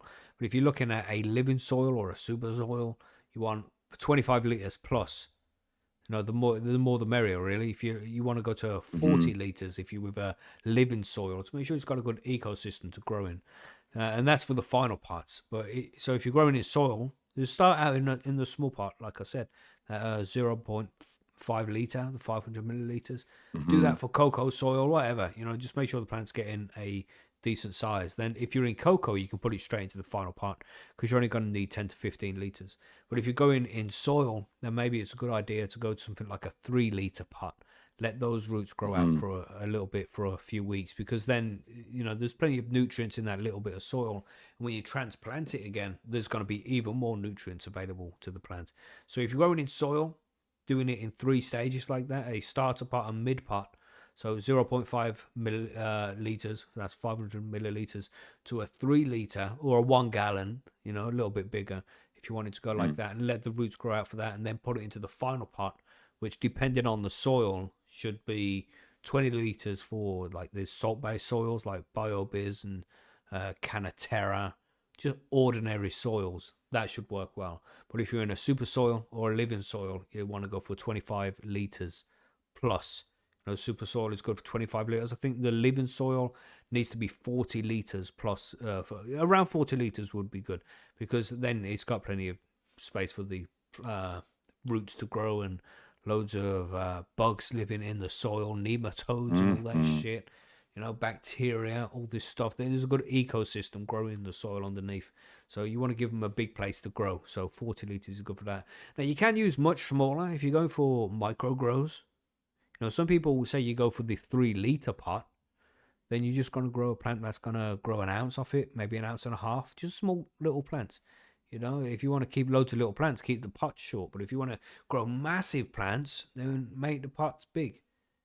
I grew this one super lemon haze from the greenhouse. I think I mentioned it, where it was in a 75 liter pot of soil. Fucking massive.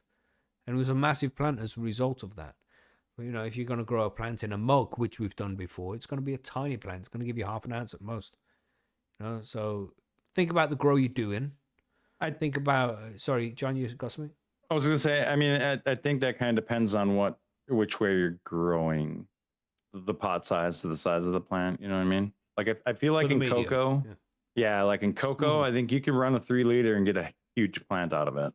You just got to be watering it and feeding it a lot more. Yeah, like 4 times a day or something. Yeah, or have it on a drip system or something. Yeah. In the hydro, it's much more possible in it, but for soil, you want to be looking at those bigger pot sizes, because for cocoa, I wouldn't go any higher than 15 liters. 12 liters I go, but 15 maximum. But I never go that high. 12's fine. And it's like a 3 to a 5 gallon pot or so, something like that. Yeah, that's a 3 gallon pot, that isn't it? 4 liters in each gallon. Around. So 12 liters is just plenty, because I'll water every day anyway. But if I wasn't going to water every day, which you should in cocoa, but you want more root space so that it doesn't dry out so quick. So, and I get decent sized plant off that, 4 or 5 ounce per plant in a 12 liter pint of cocoa. Yeah. Happy plants, man. Just feed them every day. You good? Yep. So, but with soil, of course, you want more. And if you live in soil, even more than that. Yeah. So you just got to figure out what works. And again, just like we said on all these questions here, if you have, if you're thinking about what pot sizes you want for your grow, and you don't know what the fuck to look for, then just head over to Percy's and ask. Well, we got the info over there, you know. It's pretty easy to just put a thread up and ask them at this stage, what pot size would you recommend? And somebody will be able to answer you, depending on the medium. Because this is the thing, there's so many different ways to do this whole growing cannabis thing. You know, there's many ways to go swimming with a cat, as we like to say. See how I say how we like to say? One of your avatars, bro. Yeah, very true. I should put that in my signature, shouldn't I? Yeah. But, you know, loads of different ways to do it. So we can't give you advice specifically, like this is what's going to work for you. But if you head over to Percy's and tell us your own situation about, you know, what size pot you need for your medium, what nutrients you're using, what kind of plant you intend to grow. Do you need to grow a big plant or a small plant? Doing stealth grow, doing big grow, doing a scrog, doing a Christmas tree. So many things need to be taken into consideration. So if you need any more help, info we get, the better. You're going to get for information back to you. That's right. Yeah. But that's it for those questions. That's a lot of information there. I hope people are taking notes. We've covered, man, since we've been doing these episodes where we're doing 4 subjects in each episode, we've covered so much fucking shit. Jesus. We're just ripping through them. So much information, man. So much information. And done nice and light as well. Not too much science or confusing stuff. Kept nice and simple. That's the way I like it. But for now, because we've done all those things, that's right. People underestimate how important that is. You are not a fucking scientist, all right? Right. Keep it simple. When it starts to get boring because it's so fucking easy, then you can start adding fancy things. But until then, keep it fucking simple. Mm-hmm. Nice. That applies to a lot of things in life too. So. Absolutely everything. Yep. Absolutely everything. That's right. Yep. Keep it simple, stupid. Keep it simple, Yep. stupid. Simple. And then, should we go to listener mail? We've got some interesting questions here. Yes. Let's see what we have this week. Let's do that. So, from Free Nugs, I didn't vet these too much. I speed read them. Oh, God. Yeah, so brace yourselves. I don't know what's here. Prepared. But cover your eyes. Free Nugs, shout out to Free Nugs there. He's the guy who goes around just shouting at random people, what you reading for? Yeah, well done, Free Nugs. Hey guys, when growing outdoors, do you want to harvest your plant before the first frost or let the first frost hit? Wow. Some people in my area swear by letting the first frost hit the plants to make them turn purple and whatnot. And saying and whatnot is very British. You know, whatnot, the very British thing. Or and what saying have you. People in my area. Bro, how many people in your area are growing cannabis outdoors in the UK? But maybe it's not UK. But is this benefiting the plant at all, or just freezing those trichomes to the point they could break off? And then he's got more to follow in from this. So let's just cover this bit briefly. He's saying in the chat he's from Maine. So hello from Maine. Oh, or okay. to Maine. Hello. Oh. Yeah. So he's in a climate similar Cold to my climate. own and to John. Yeah. Shitty climate. Well, And actually, legal, yeah. So you might have nice. loads of growing Also friends. So, yeah. Yeah, it's interesting because I always understood that you should try and harvest before the first frost, but then somebody Absolutely. the other day to me said something along those same lines, like don't be worried about that first frost, and I was just like, oh really? So I don't know. I don't know. I assumed that it would not be good for the plant for it to be hit with frost, but John, you saying I don't something? know the answer to this one either, because both things make sense to me a little bit. Like the first frost, if it's the first frost, I don't think is going to hurt too much. However, I also don't think that, like what he's saying here about the purple, like I think that's kind of genetics based too a little bit. right. Well, the purple, it's a thing that lots of plants do. It's the anthocyanin hormone gets released, right? And that's what makes the colors change into these purples, these reds, these browns, depending on the level of anthocyanin in it. And in cannabis, same thing. When it starts to drop below like 12 degrees, see this anthocyanin kicks in. A little bit different depending on which genetics. You know, if you're growing purple hazes, you know, it can be done in much warmer conditions. But usually it comes from the cold.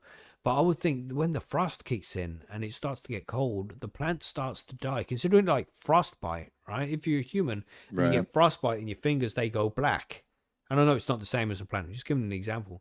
But that finger's fucked. You're not going to be able to... The finger gets removed because it's damaged. It's dead. Now, if you get that kind of condition on your plant where a piece of it has been damaged and it's dead, it's like the bruising we mentioned earlier. It's more easy for a mold spore to get in there, take advantage of the deadness, and start rotting. So I don't like the idea of leaving it out after first frost. But then Well, also I don't your know. analogy is a little extreme because I've had like minor frostbite and Jesus. you know what Right. well fuck. I mean Oh yeah, from over here, trust me, it's a thing.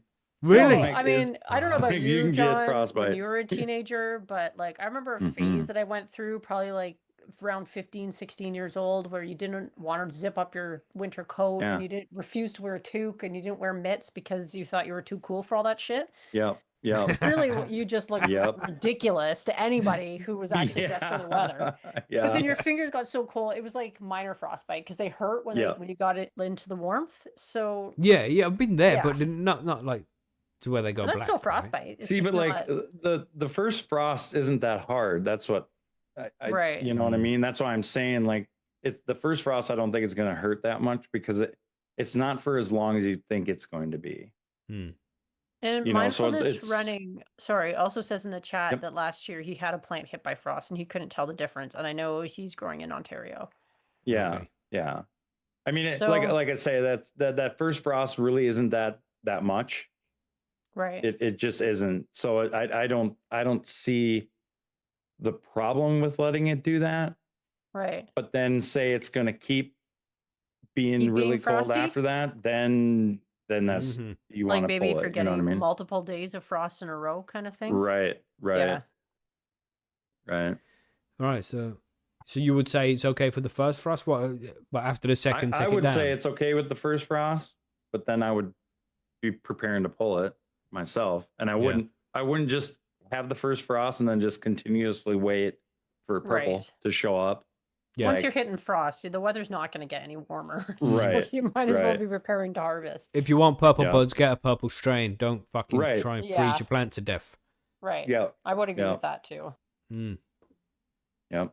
Yeah, and he carries That's on my with the opinion, question though. here. Yeah. He says, "That's it. It's just opinion. Just some insight there for you. I hope that works out for you. My opinion is always keep the plant happy and healthy during flower, and try and get it to a nice, healthy harvesting point. Anything else? I mean, some people like to put ice on their soil and all this crazy shit. Just try and keep the plant happy and healthy, man, and get it to the end. If you want a purple strain, go and buy a purple strain. Don't try and freeze it to try and make it more purple. Right. Just not worth it. And it does, it's purple. That's it. It just looks that way. It doesn't mean it's going to be stronger in THC or CBD or anything like that. It's just the anthocyanin in the plant. It's just, I don't know. It don't make a difference. It's just the way it looks. It's bag appeal only. Don't worry about it. Yep.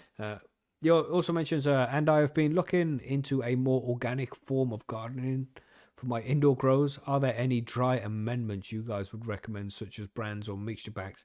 I have been recently informed about the traces of heavy metals found in synthetic nutrients and want to try and go for a more natural route. Maybe heavy metals could be a topic for a future show. Yeah, maybe we can add that to a show in the future if you want us to go into more detail there. But, it's something that comes along with the synthetic nutes. The best thing to do is if you can make your own nutrients at home, that's the way to do it. We've got some good episodes here with Marco.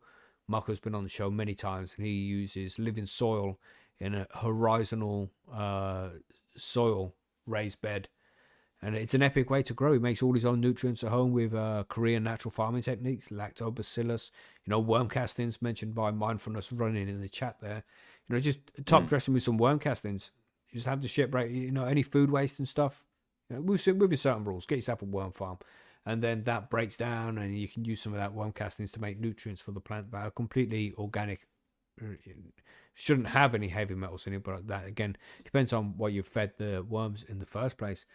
But it can be done, and it's pretty easy to do. Especially if you're in a legal place, you can easily set up yourself all this shit and not have to worry about it. A little bit more difficult in places like the UK because your neighbours are going to be thinking, "Why the fuck is he making compost in November?" I seen a car the other day when I was walking the dogs.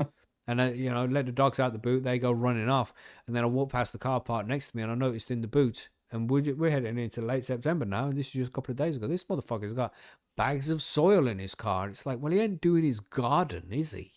It's September time. Maybe he's doing indoor plants. Okay, God. Yeah, he's definitely doing indoor plants, John. Definitely doing indoor plants. But, you know, these are all things you need to consider for yourself. But if you're in a completely legal place, fuck that shit.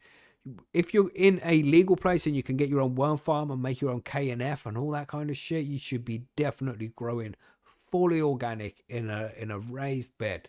That's the way it should be done, man. That's the perfect way. Not easy to do if you're in illegal places. But if you're legal, that's the way you should do it. Definitely get on it, man. And you know, listen to those episodes from Marco. And he will be able to... And Chris Trump as well. I've had Chris Trump on the show. He's a K&F specialist. And he explains all this kind of stuff as well. How you can make your own nutrients at home for free, just with waste stuff. But you can feed to your organic plants and not worry about any of these synthetic nutrients. You won't ever have to buy nutrients again. You just put it all into the plant naturally and organically. Do it. Those episodes of Marco, man. Legend. God knows his shit, and he's giving. We're getting back on the show soon because it's been a while, but you know, and he's won awards with his cannabis, with his grow method. So that's what you want to do. You want to produce the kind of cannabis he is producing. So to do that, of course, genetics matter, but the way you grow as close to him as possible, and you do a good job. And he doesn't buy any nutrients. He keeps rabbits. And he's careful to what he feeds his rabbit. He feeds his rabbits because he wants their poop to contain certain stuff that he scoops up and turns into compost and then feeds that to his plants. Man, he's on it. You know what I'm saying? That's the way to do it, man. He's done the research. Exactly. You know, and the testing. And that's it. And he's got the results. He has awards. Fucking championship grower and shit. So yeah, check out Marco. Hope that helps. Green Grocer says, if you have tops that are significantly higher than the rest, do you chop them off, maybe top them? The tops are now forcing the light too high for the rest of the plants. Yeah, so what do? You've been in that position before, I'm sure, John, where plants are just growing into the fucking lights now. What you do? I mean, okay, so... Yeah, I mean, like, usually I'll try to bend them down first, you know, but if they've gotten too high, depending on how long I got left, I might just let them go. Like right now, I can tell you upstairs, I have a plant. Plants in my flower room. I have one stupid plant that I kept trying to train down, and that thing would not.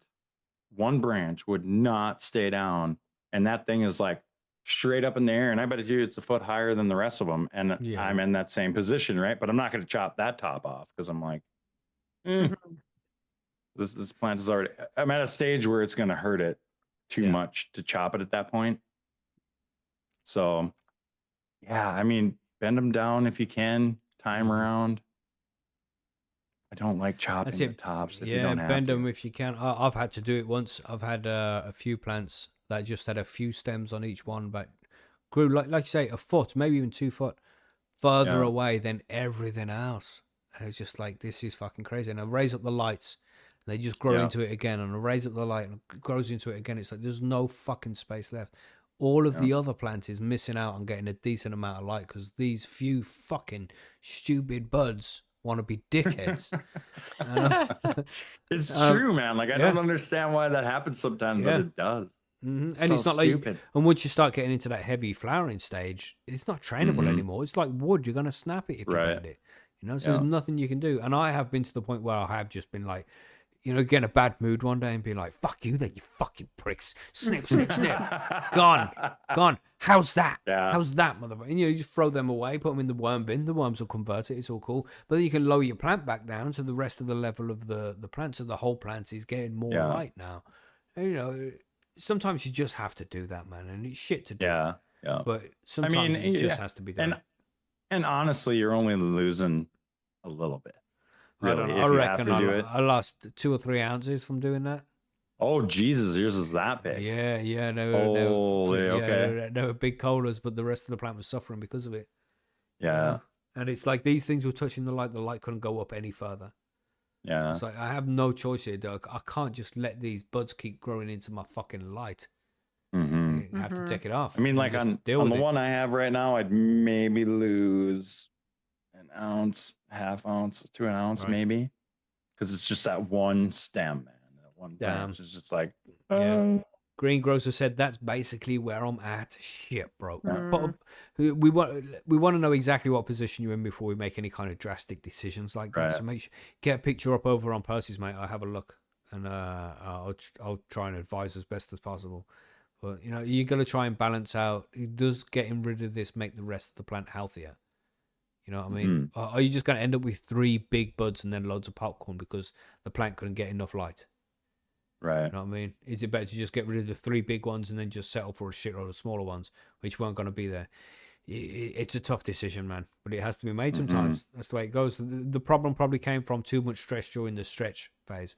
Incorrectly timing the defoliation. That's where it usually comes from. Pain in the ass, man. But yeah, take a picture and put it over on Percy's, and we'll try and figure that out.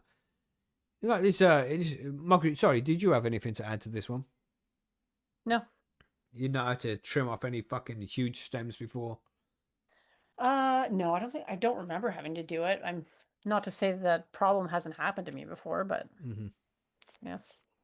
Yeah. SG2 in the chat said if 1 cola is affecting 10. Exactly. You got to figure out which way is going to work best for you. So we have one from DC Smee. Happy Batman Day, DC Smee, by the way. Can dogs with cancer be treated like people with cancer? I see a lady I see walking a dog on my street. She just found out. The vet said her doggo had a cyst. Turns out when removing it was a tumor, and as you can imagine, she is broken. Of course, man. So is there something I can give her to give her doggo, make it last days easier? Fuck. Well, yeah, the dog can have some CBD and shit like that. It will make the last days easier. But damn, man, tragic. Fucking. I'm really skeptical about vets. Don't like vets, man. I just think they are fucking savages, just willing to take advantage of people who have a sick pet. I don't know if anybody has pets and shit. You know, these are parts of your family, man. And these motherfuckers, they will do anything it feels to just squeeze as much fucking money out of you for nothing. It's like, oh, we need to keep the dog in overnight. Send it for a blood test. Do a check on its kidneys. All this fucking shit. Oh, that's 500 quid. It's like it was in here over fucking night and had a blood test. How is it £500? You thieving fucking cunts. Sorry for my foul language. How do you really feel? Right. Fuck them motherfuckers. Fuck them. Should get their fucking job like, because I want to help animals. Fuck off. You fucking extorting crazy, man. Pieces of shit. Fuck you. Sorry. Yeah. Sorry. But that's how I fucking feel. It's disgusting. DC Smith says, same, hate vets. £900 for an x-ray. They take advantage. There's no fucking way. He's like, put it down on the piece of paper. Break down the fucking cost of how much each one of these fucking things actually were. Right? And then I'll pay that with what, 10% for a fucking labour fee. I'm fucking trying to trade £900 for a fucking x-ray. Oh, we gave your dog a tablet there because he was a little bit dehydrated. That's £400. How about fuck you? Sorry, Smee. Back to your question. So as far as I'm concerned, this lady's took her dog to the vet. Dog's got a fucking cyst. Might have just been a fatty lump. Who fucking knows? Might be malignant. But the vet don't give a fuck. Vets, I'm back on it again. Look at me again. Vet don't give a fuck. Like, 1,500 quid here. Yeah, fucking cancel off. Dog's gonna be dead 6 months unless you get this fucking treatment back. Cost you £1,500. How's that sound? Fuck yeah, no. Sorry. I'm on it again. It just I find it disgusting. As a dog owner, as a pet owner, it's fucking disgusting the money they charge people for healthcare for dogs. Disgusting. And that's in the UK. I know some people in countries around the world that don't have proper medicine. They charge that for fucking kids who need treatment. Fuck knows how people feel in that position. But we're going off on a tangent here. Just giving the dog some CBD would help, I think. Smee. I don't know. Yeah. I'm not a vet because I have a soul. But sorry, but man, it's sad to see. It's sad to see. It really is. But man, life can be cruel sometimes. And Yeah. I really sympathize for this woman who's losing a dog, but you know, this shit fucking happens and it's tragic every time it does. It's terrible. Mhm. I mean, you can probably ease the dog's pain by using a little bit of CBD. I don't know too much about it, but you can definitely find information about it. There's people who do that. And it will ease the dog's last days, but it's not going to extend them. You know what I mean, mate? Right. It's tragic and it's fucking terrible that this happens. You know, I've got dogs, man, and they're completely fucking healthy, but I still fear the day when the day comes where they're not fucking healthy anymore. You see these reels on fucking on Instagram. I saw one yesterday. I swear to pull at the heartstrings. It's like you arrive at heaven and God's like, somebody's been waiting for you, and then the dog comes running through the field. It's like, oh fucking hell, man. My dog's not even dead, but I dread the day when he is. You know what I mean? Mm-hmm. And these vet cunts won't make it any fucking easier. They just want to scoop up the dough from you. You know, but yeah, do what you can. Get the medicine to the dog, some CBD maybe. Do some research specifically, and then it's up to the lady if she wants to even accept that. You know, Right. Yeah. I just don't want the woman to break anymore. Yeah, it's really fucking sad, man. It's really sad. You know, your pets become part of the family, and shit like that happens. Tragic. Yeah. Tragic. Just I've heard what here Mindful is saying, that the THC is stronger to dogs. Yeah. I've heard that before. That's why I say CBD, Yeah. because there's reels out there where dogs have taken, like, eaten an edible out the bin or something, and then it's fucked up. THC is really strong for dogs, but CBD can still serve a medicinal purpose, and they won't be fucking wasted. And I've seen reports, I don't know, it's all anecdotal, you know, there's no real evidence for it, but Right. the CBD helps dogs. There's dogs with arthritis who can barely fucking walk, and then they start getting some CBD in them, and after a week they're walking around again, you know, as if it's not too much of an Right. issue. But you know, it's all anecdotal. There's no real evidence out there. One day there will be, you know, but the vet shit is the same as big pharma shit. Mm-hmm. You know, they're just trying to get as much money as possible. Ridiculous. Anyway, good luck to me. Let us know how it goes, man. Yeah. Yeah. Yeah, Sure. Mindfulness Ronnie said CBD is really great for dogs. So yeah, just do some more research. I don't know, mate. So I don't want to just give you know, give the dog 50 I've made milligrams. CBD treats It's for like- my dogs. What do you? How but much do you put in I them? kept it kind of low. I think I'm air quoting. I want to say the doses were like maybe around 15 milligrams per, biscuit. How big is your dog? Well, Like, how much did they weigh? medium to large. So everybody's probably over 50 pounds, I'd say. One's Okay. like pushing 105, 120. Right. That's a pretty big dog. Mm-hmm, Yeah. Yeah. I'm trying to get a vet on my show too, because a lot of people have been asking me about that stuff, and I just don't have answers. Well, I mean, Well, it's really don't easy. let 'em and listen I have to a this shit episode. ton of CBD, Well, the vet I'm trying to talk to, they are into cannabis. They're very cannabis friendly. Cool. Okay. Because I want to, because I always hear like the THC is really bad for them and stuff, and the CBD, but it's like how much CBD do you give a dog that's 105 pounds, Right. Right. Mhm. so that it's actually going to be effective? Because maybe 15 milligrams isn't enough. Right. Might be Right. enough for your 50-pound dog, but maybe not for your 105-pound dog. Yeah. Right. See, I think I don't know. Like I've seen a bunch of places that sell like the treats like that. I've never Mhm. really seen what their, dosage is, but I Right. know I feel it's pretty low though when you buy those ones. Well, same as humans, man. Start low, Yeah. go Right. slow. If they're not listing the dosage on it, though, I would be suspect about that. That's Yeah. definitely sus. Mhm. I just it's not that they didn't. It's just I don't remember Oh, yeah. really. So, but I do remember them saying it was low. Right. It's not like it was 100 milligrams per biscuit. You know what I mean? Yeah. Like that's a lot. But maybe depending, like if the dog has some ailments, maybe 100 milligrams would be good for them. Yeah. Yeah. Mhm. You know, because dogs with arthritis, I've seen people use it for all kinds of things for their pets. Yeah. So let us know there, Smee. You know, if you, Yeah. because he said he's going to go get some CBD for the dog. Let us know what the results are, because other people would want to know this as well, and then stick a post up on the forum so people can check back up on the future. That would be cool. But let's go into this last question here. We have one from Irish Grower. So Irish, with the UK quietly expanding medical cannabis patients and industry in general, but showing no real movement in full adult use, do you think we'll ever see true recreational legalization here? Or has the government realized that keeping cannabis strictly medicinal, where a small group of licensed producers and clinics can supply, is a perfect way to protect their friends' profits while keeping ordinary growers and consumers out of the industry, allegedly? Well, that's about it for this evening, everybody. It's been a good show. You know? Oh, I shit. don't know, man. I hate to say it, but I think I kind of agree with you. It's bullshit, mate. The only reason at this point, when you see all the benefits, the 13.3 billion that can be raised over the next 10 years just by legalizing it for the NHS, never mind for adult use.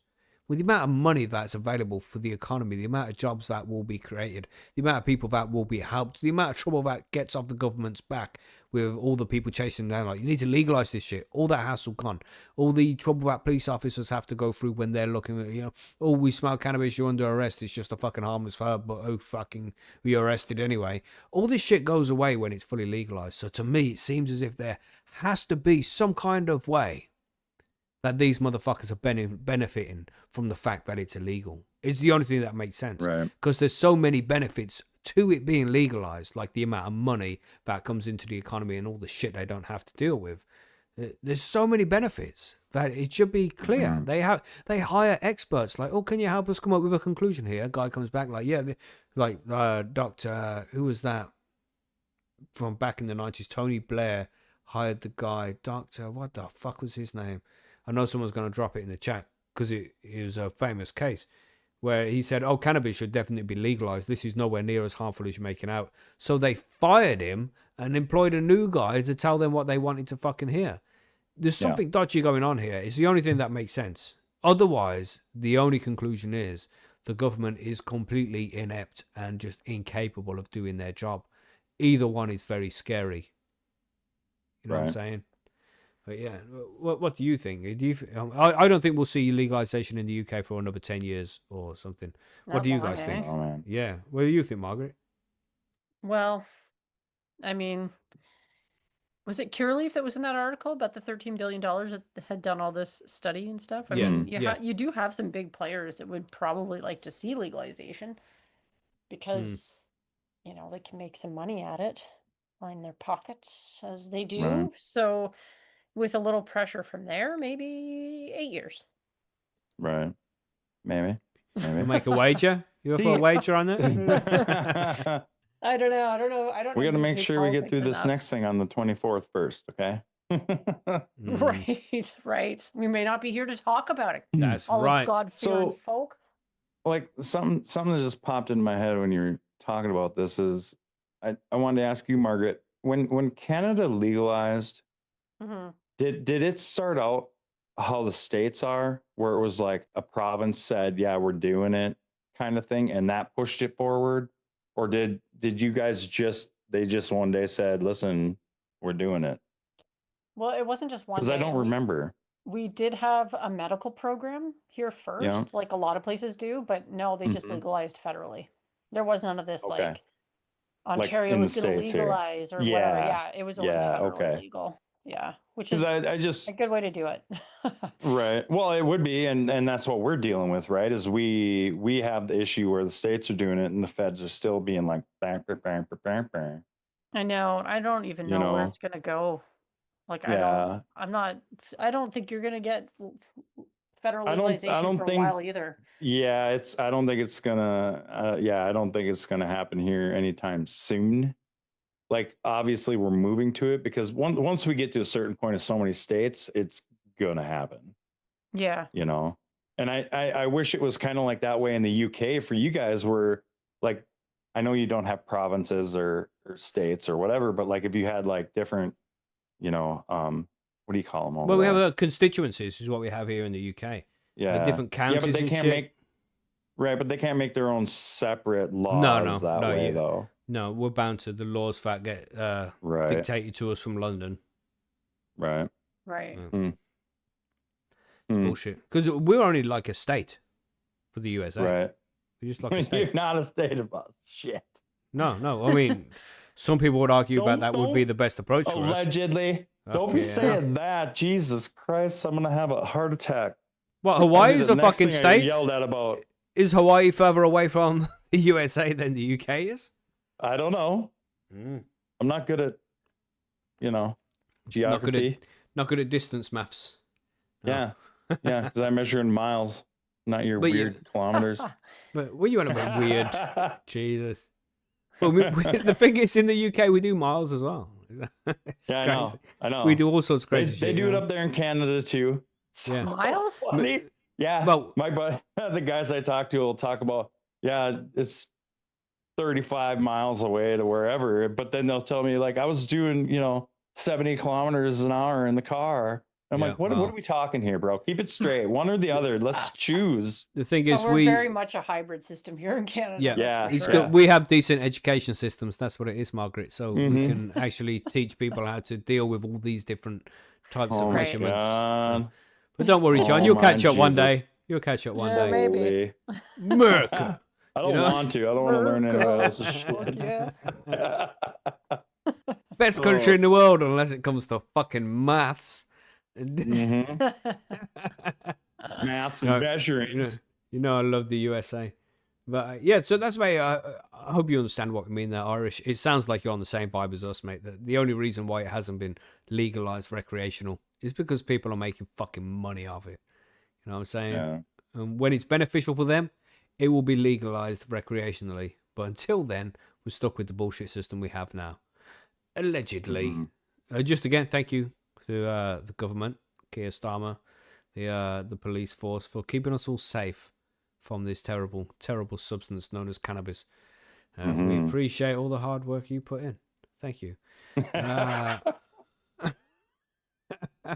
We just have to say this nowadays because Yeah. they'll come for us. You know? Mackie's gonna have an outro written up now. You know? So like at every Disclaimer? show, a disclaimer for every show. All information in Oh. this show is completely satirical.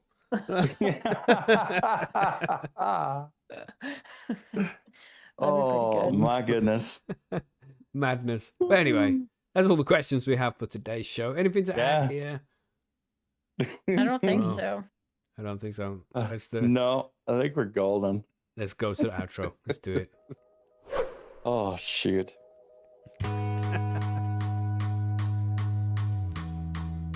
Oh. Funny, good times. There we go. Outro tunes played. Blah blah blah blah blah. blah, blah. Yay. Good fun. Good Yay. show. Good It's show entertaining. indeed. Yeah, I like it. We just fucking take the piss sometimes. Gosh, Yeah. Yeah. it's just all gone good, crazy though. out there, man. Yeah, it's good Huh? fun. I enjoy our Sunday evenings. We got the DC Smith said he has a question for Margaret. Shit, quick. We won't put that in the Make show. it but if you quick. wanna- Yeah, Make it quick. quick. We got places to be, bro. Jesus. Right. Yeah. Dinner Jesus. time. But don't forget, Yeah. Margaret, if you're free on Friday, we got the Patreon. I know. Are you session only there. doing them once a month? You only do them Yeah, once a month? Yeah. last Friday of the month is when we do them every month because we're like like I said, consistency is important. It's just everybody remembers last Friday of the month easier than if it's Right. like, oh, we'll do it this day, that day, this day. You know, Mhm. it's in the thread. Fuck's sake, Smee. It's in the fucking thread. Damn it, man. Is it? I missed it. Yeah. I usually look at the. Well, now I gotta go back to the forum. I gotta find the No, list. it's of in my the friends. Here we go. forum. Fuck it. Oh. After a certain time, I don't go back and check. You see, Smee. That's the thing. Right, so we do have it. I have it here for Margaret with lecithin or lecithin, whatever you call it, is better. Power. Sorry, I'll go from the beginning because a random tangent there.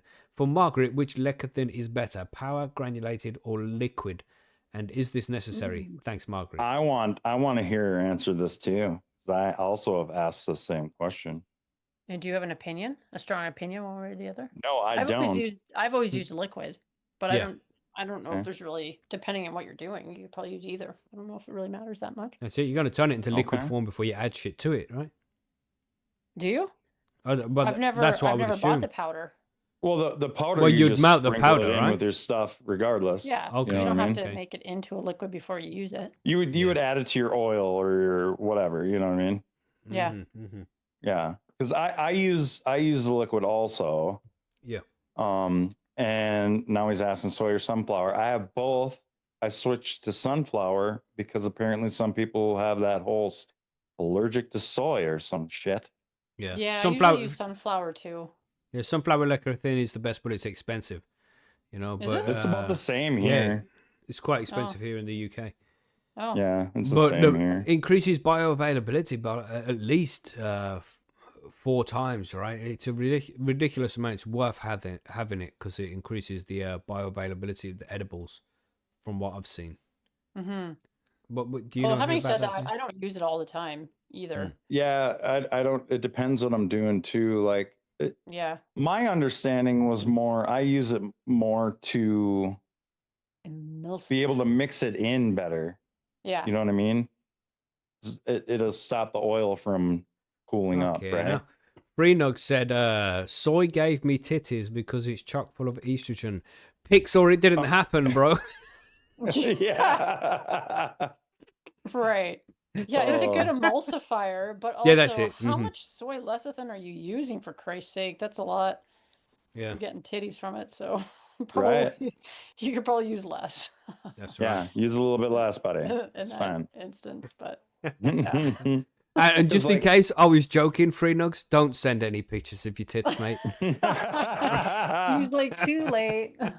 Yep. Sorry, it's been shot over. Can't take I had it them back. queued up. I was just waiting for you to ask. That's right.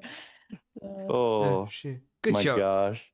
Yeah, so come and join us for the Patreon session on Friday, everybody. If you're around, that'd be fun. We chat some crazy shit. Yeah, I'll see what I segue can is if I can make terrible. it on Friday. Friday's like a ridiculous. no- I don't know why no it's so pressure. busy, but No pressure, Margaret. If you can make it, then awesome. But don't feel as if you're pressured to and be like, yeah. oh, I need to make the show this week. Don't think like that, you know. Just you're always welcome if you're free. Come and join us. Yeah, It'd yeah. be fucking No, I awesome. appreciate that. But don't Yeah. be rearranging your day specifically for it. You know, if you can, cool. If not, then that's cool too. You know, whatever's good with you. Yeah. Right. Yeah, and that's the same for Yeah. everybody else. But Yeah. I'll be there, and it will be the last Friday. Yeah. And as I said, we're gonna do that. I am gonna do that sober October thing. So it's gonna be the last session. So I'm gonna drink a lot of whiskey that day. All right. So join us. So show up Sure. and listen to Macky get drunk. Mhm. And Mackie's DC getting Smith said in hammed, the yeah. chat there. He said, by the way, love Bite Me. He's been listening to the Bite Me. Oh, that's awesome. Podcast. Thank you. Yeah. I appreciate that. Indeed. Yeah. Yes. Very cool. And good show, everybody. I hope you all enjoyed it. Hit the like button, share, blah, blah, blah, blah, blah, blah. YouTube talk. You know how it goes by blah, blah, now. blah. Yeah, this is the thing. I just don't like doing it. Like, make sure you hit subscribe. I don't care. YouTube doesn't care. You know, I mean, think YouTube's got to send me a fucking plaque for 100,000 subscribers? No, it's not going to happen because I tend to talk about a specific kind of plant. So, you know, I don't care, man. I don't care. Just It's I basically appreciate racist, your if you ask me. yeah, it's bullshit. I just appreciate these guys being here live on the Sunday. You know, there's faces, names that we see here every week over and over again, and we have a great time. You know what I mean? So I very much enjoy it, and I appreciate everybody making their time, taking their time to come out and join us. It's fucking awesome. We appreciate you all. And I hope to see you on the show next week, Sunday. Or if you're a Patreon, Friday. Yes. It's going to be crazy. Let's go. Have a good week, everybody. Stay high, stay safe. See you on the next one. Bye. Hasta luego.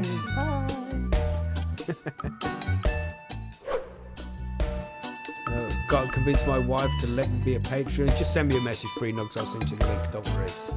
See you on the next one. Bye-bye.